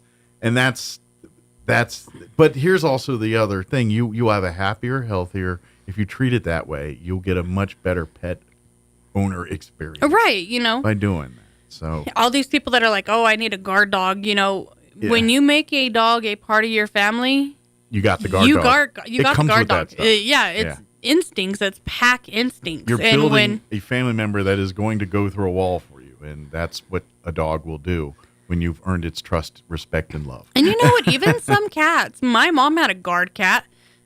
I'm telling you right now, my cat guards. I know this is weird in its own way, and I've read, and this is this thing, like when you go to the bathroom and the cats want to climb in there with you and hang out. A lot of times they just want petting and all that, but sometimes that's their way of protecting you. They're keeping guard while you're in your weakest moment. Right. And I've noticed a lot of times, like especially if it's a time where I'm home alone and I'll go real quick and I'll leave the door open, the cat will just hang outside the door and just sit there. And I'm like, she's guarding. She's it's instinctual when they're loved ones. And so cats, you're right. Cats do it too. You just got to know the language. Right. And so that's exactly, my cats do that. They'll sit and guard while I'm in the can. My mom's cat was a little bit more than a can guarder. If my mom's cat was in the room when you went to go give my mom a hug, the cat was like, don't touch. Oh, not happening. No touchy. Because I'm going to scratchy. Yeah. But we called her Church. My mom named her Nike. We called her Church. Nice. Because she acted like the cat from Pet Cemetery. But cats will do it themselves. Absolutely. They will protect, they will guard. Yep. I love watching the videos of animals and children, Mm-hmm. where the baby's laying there and then the cat's laying on it and then the mom goes to do something and the cat's like, no. Yeah. And then the puppy's like, no. Or how many times you'll see like a baby start wandering and then the dog or the cat will wrangle they the herd kid it back. to where, like, oh, it's going toward the steps. Not supposed to. Yep. Starts, getting in the way of the cat. They are the kid. ultimate babysitter. They do. But that happens natural when you put it in a loving environment, allow your pet to be a part of the family. If Right. you're hoping to achieve that, that's the only way you can do it. Mm-hmm. All the others methods and things, you're just creating You're creating, and I'm telling you this right now, and I hate getting soapbox and all this, but with this chain ordinance and all this stuff, I'm telling you, in April, when it goes into effect, they will be looking for it. So if you've not gotten in compliance, I'm telling you right now, as soon as this goes official, they're going to be checking and looking for this kind of thing. So if you think it'll be fine, they're going to find you, and they're going to fine you if you don't get in compliance with this stuff. And if you don't rectify it, then they will take the next appropriate steps to get you where you need to be. But it's very simple. The cities put out, the PSA on their Facebook page, notifying of the ordinance change. We're talking about it. I'm hoping that they put something in like the water bill that goes out to all the city residents, because not everybody has Facebook. Sure. But the information's out there. You can go to RoswellNewMexico.org. I think that's the city's website, or .gov. Yeah, it's Roswell. Yeah, Roswell-nm.gov. Yeah. Yep. And the ordinances are on there, and so you can see exactly what the ordinance state and know exactly what you're going to be required to do. Yeah, basically, if you're chaining up your dog, that's going to end. If you leave your dog outside all the time, that's what we're trying to deter you. Right. And so they're going to be coming after folks that aren't in compliance with this stuff. So, and this is, and again, back to the point we were saying, if you're trying to achieve the guard dog, just throwing it in the backyard and letting it go feral is not the way to do that. No. Because that's in essence what you're doing, is when you throw a dog in the backyard and throw an occasional thing of food and water out there and that's it, you're just creating a feral dog. Right. And it's not going to. They need enrichments. They need playtime. They need human interactions, the same as us. If we don't have human interactions for long lengths of time, we revert back to like a caveman state. Yeah. You know what? I just started watching Yellow Jackets. Have you seen that? No. Whoa. That's wild. It's first season's on Netflix right now. I think they're about to do a new season on Prime. Okay. It's an 80s. It's a high school soccer team in the 90s that was like a state champ soccer team, and they get invited to a deal, and they get in a plane crash, and they are like. And so they kind of live Lord of the Flies. But the show picks up them as adults like years later, and they're like kind of covering up out at the thing. But it's kind of, the only reason I bring it up now is because it's very much of that feral, like they go, you put them in the environment, they go from civilized people to Lord of the Flies kind of thing. But they're, it's called Yellow Jackets. I just started watching the first couple episodes. It's kind of interesting, but they're about to put season 2 out, but it was kind of to your point of. I just texted John. I was like, Yellow Jackets. Because I want to be like, what was that show called that Mike said earlier? I'll forget Yellow it. Jackets. Yeah. Yellow Jackets. Yeah. So I'm like in the second or third episode now. It's kind of interesting. So. All right. Yeah. Thrift store, really quick. Yes. They have a lot of medical equipment, adult diapers for men and women. That they typically have the packs of them. They're $6 or less, depending on the size of the pack. Okay. They have a lot of new shoes, new clothings on the racks. They do have a baby changing diaper station, or diaper baby changing, whatever it's called. Changing the babies, not the diapers. Yeah. The Gerber baby. The new kid for this diaper. Here you go. Right? Yeah. Okay. We're changing the kid to the diaper. And then they have a lot of baby stuff. High chairs, strollers, the little walkers, the things that are hundreds and hundreds of dollars. That you only need for a couple months or a year or two. And then unless you have more kids, then, right. Yeah. Or if you've got more kids and you got a set of twins and you were gifted one, come and get the other. Well, and like certain things like car seats and stuff maybe lean towards new but like we're high not chair, allowed to sell the car seats. Yeah. Just because they have to go through an inspection. But things like the high chair or the playpen or the little seat that keeps them occupied while you're doing chores, that little rocking thing, that stuff that you could, but yeah, like when it comes to car seats, go buy new ones. Yeah, buy new ones because we're not allowed to sell them because they have to do. and all the other accoutrement, bring it on. Yes, and they got a ton of little kid toys, like for, young kids 1-2 years of age that are the enrichment toys. The enrichment toys where you got to put the square peg, square hole. Oh, yeah. The stuff that makes you realize shapes and squares and dots and circles and colors. Yeah. That helps starting the brain. They still do the speak and says. Yeah. Or the. Yeah. I didn't know. I can't help but every time I see one to. Yeah. Well, now I start. Like I remember those growing up. But then, like in my teenage years, They changed a little bit. like that, and then like they started like I was listening to like Korn or one of these like metal bands, and they did like in their song, it's like the cow says the devil goes, roar. And so ever since then I'm like, now that thing's evil, because now all I can think of is like a cow goes, the devil says, roar, and you're like, whatever it is. It was one of them. It was in my teenage years, so every time I think of that's what I think of now. But anyway, but yes, they still do speak and says, and they have a lot of new style of toys that are to teach. One of our friends, her grandbaby for Christmas, we got him. It's a soccer goalie, but it's also got a basketball hoop on it. And then it's got animals on the side. So when you play with them, they make the animal sounds. Oh, cool. And that's for a 2-year-old. That's cool. I'm like, Yeah. wow, I don't want to play over here. Can a 30-year-old play with this thing? Right? And then they have just a lot of clothes. Excellent. They have winter clothes, they have summer clothes, they have spring clothes, because our weather is, You're going to need it all in 1 week. hold my beer, because you're going to start out in your jacket, you're going to end in shorts, and then you're going to go to a parka at nighttime. That's right.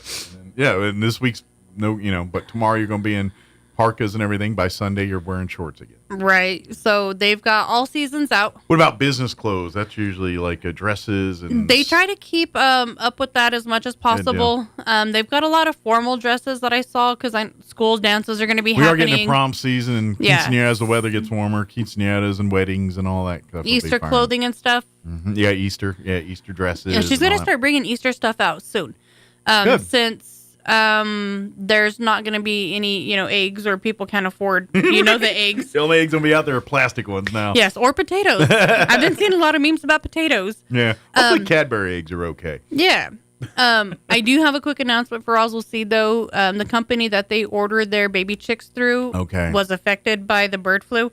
So no chicks? There's not going to be any chick orders for Roswell Seed this year, because they were out of Clovis, and so in order for them to get the baby chicks to them safely and not deceased, they have to stick with the close company. Gotcha. So hence the next closest place was like 9 hours away, and that's not safe to ship them through the postal that's a long service. haul to get chicks, and for any risk and health factors for the animals and things like that. So, which is not good either. So no chicks for 2025. Yeah, no chicks for 2025. I'm not sure if there's other places out there doing it, but I know Roswell Seed, unfortunately, this year is not going to be able to order chicks. Well, I'm going to take a stab that similar suppliers for this part of the region are facing the same challenges you guys are. So, we got to ship them from a farther place, which is too risky for, right. Maybe not, but I'm going to take a stab that's not unique to Roswell Seed.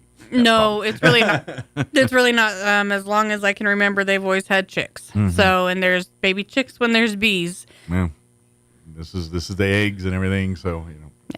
So they're gonna start bringing out their Easter stuff early, so that way, if they have any plastic eggs that people want to come and start getting early, because I'm sure the stores are gonna be selling quite a bit of them. Oh yeah, they already are. I've already hit the Walmarts and seen the Easter candies already going up and in droves. Honestly, I was at Walmart this weekend and paid no attention. I was in there Saturday, maybe. Yeah, I was in there with it. I paid no attention. And I happened to walk. I have a list. I get what I got, and I get out. Reese's eggs just show up to me like bad pennies. They just turn up.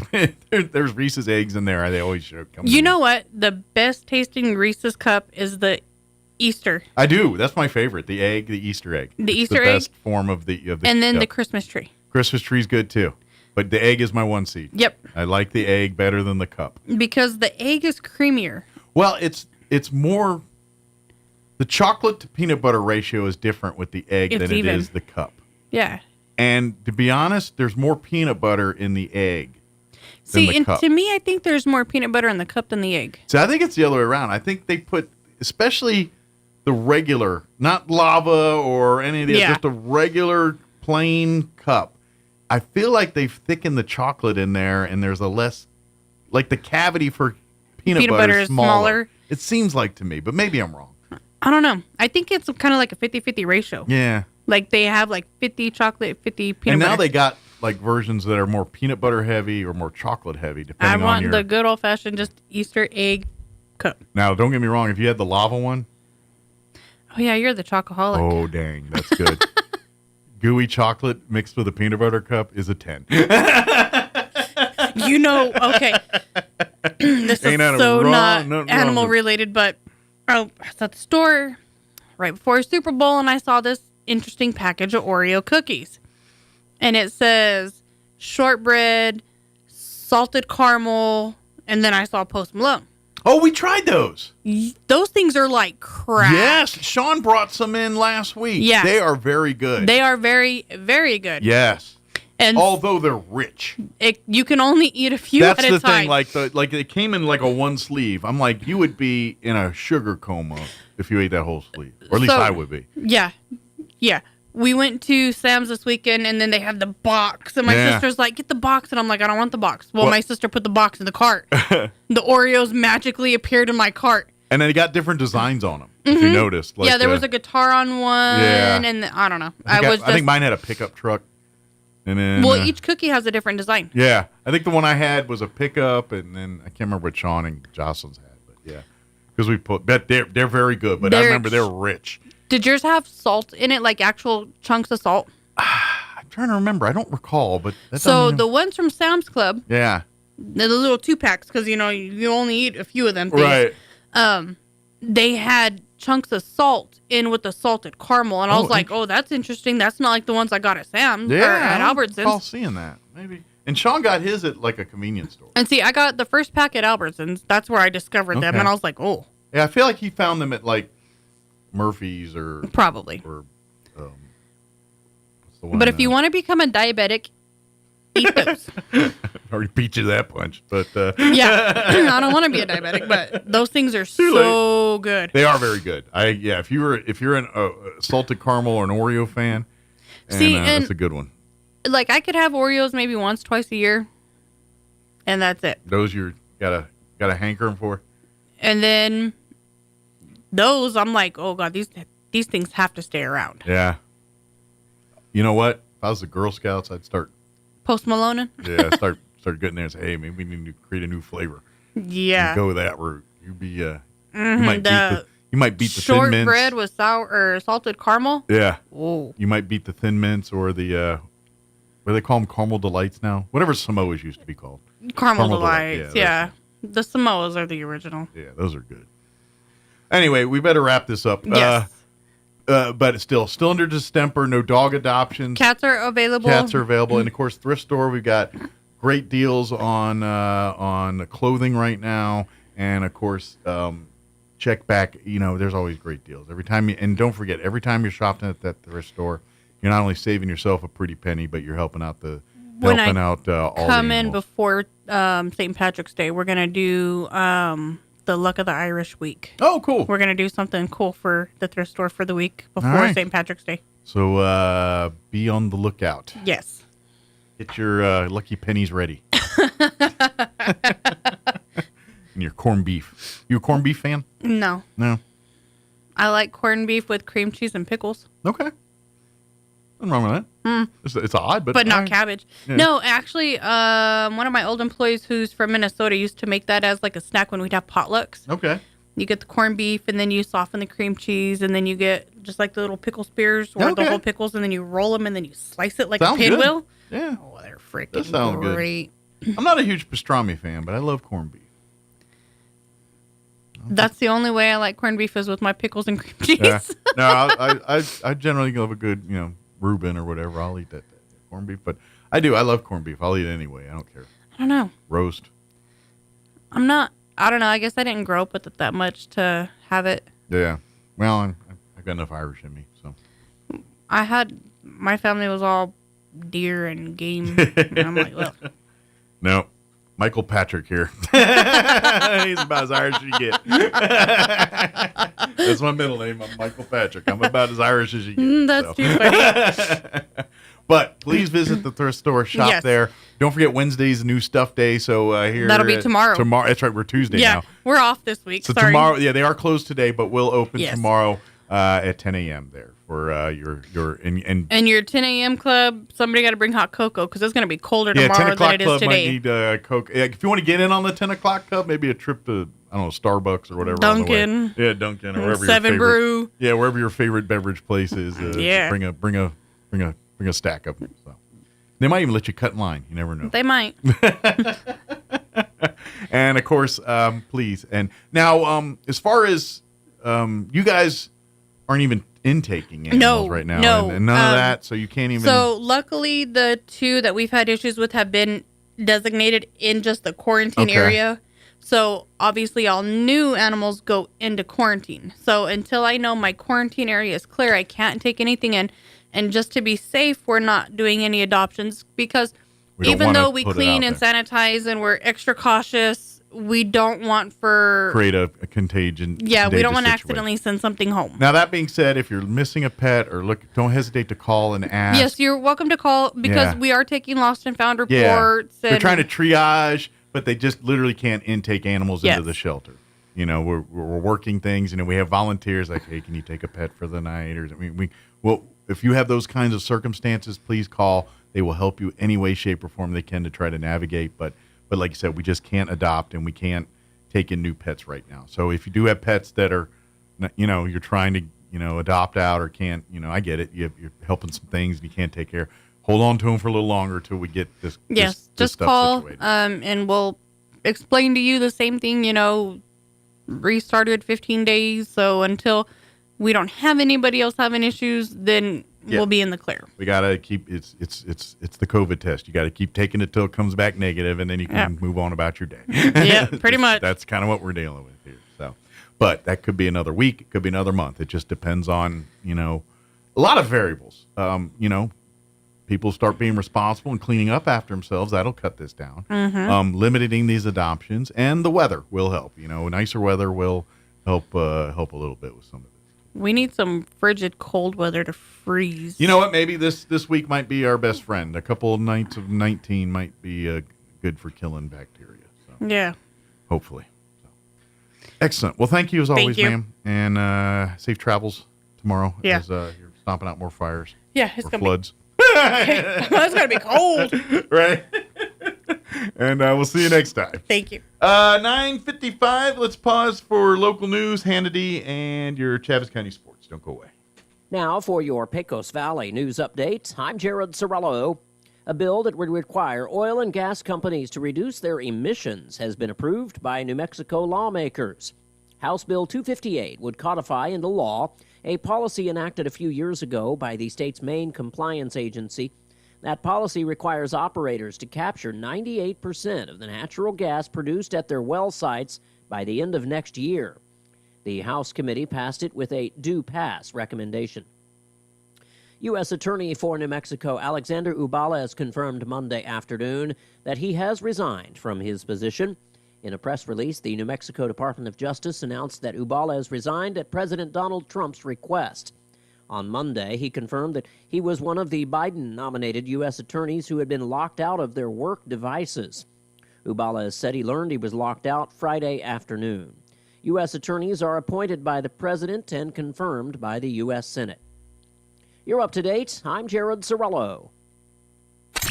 Turn up your radio. Here's the Sean Hannity Morning Minute. If Democrats, if this is their strategy, they want to double down on fighting against deporting known terrorists, murderers, known rapists, known cartel members, gang members, those that didn't respect our laws, borders, and sovereignty. And they want to make the case that they should stay. Let them do it. If now that they've been exposed for hundreds of billions in reckless, woke, Green New Deal, trans supporting, DEI supporting, abortion supporting, taxpayer dollars going to every country but our country, let them fight on that hill, because they have doubled down on dumb, stupid, and absolute tragedy. Check out the Sean Hannity radio show later today, right here. Hey, you exhausted every day? Maybe you have the 3 p.m. crash or struggling with memory issues, having a hard time focusing. You have to stop and pay attention to what I'm about to tell you. I never run out of energy, and I'm fully focused. Strong Cell. It's a revolutionary supplement that has truly changed my life. I use it every single day. It gives you natural energy, helps me stay focused all day long, and just makes me feel better overall. Whether you're a working mom or dad or homeschooling your kids or some of our loyal men and women behind the wheel across the country, try Strong Cell. It'll change your life. Linda uses it as well. I use it every single day. I have my kids using it, my parents using it, my in-laws using it, my friends using it, and I am telling you, it is immediate. It is one of the only ways you can get NADH on the market, and it works. Go to HannityStrong.com. Use promo code Hannity. You get a special 20% off any order. Once again, HannityStrong.com. And Strong Cell believes in their products so much, you get a 60-day no-risk policy. Invest in your health. I did it. It changed my life. It's time for the Chavez County Sports Report. Got some girls basketball action to catch you up on from over the weekend, specifically on Valentine's Day last Friday. Roswell fell at Carlsbad by a score of 58-34.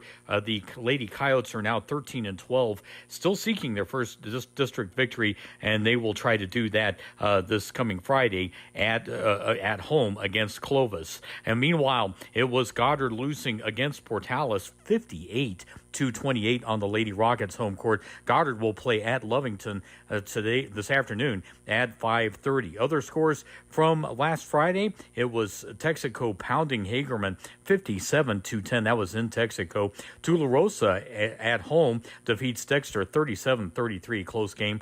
And Ruidoso wins at home against NMMI 57-19. The Sports Report brought to you by DSI. Call DSI for all your office technology needs. I'm Eric Butler at Roswell Talk FM 106.5. So you've got questions about the birds and the bees? What would Jim Gill do? Hi, this is Ben Manette with Roswell Seed Company. If Jim was here, he'd tell you that it's time to order your bees. You'll get a 3-pound box of live bees and a queen, and that's enough to start a hive. As for the birds, we're talking about baby chicks. Not only are they cute as can be, they'll soon be supplying your family with fresh eggs. So come see us at Roswell Seed and find out all about the birds and the bees. Take your career to the next level. If you have mechanical aptitude, the Crumlin Auto Group wants to talk to you. Make real money without driving to the oil field. Certified master technicians can earn up to $70 an hour. Entry-level technicians start at $20 an hour with free training and tools. The Crumlin Auto Group offers competitive wages, health insurance, a 401k, housing assistance, and a sign-on bonus of up to $20,000. You could be making over $150,000 a year. Apply today at KAGNM.com. KAGNM.com. Saudi Arabia representative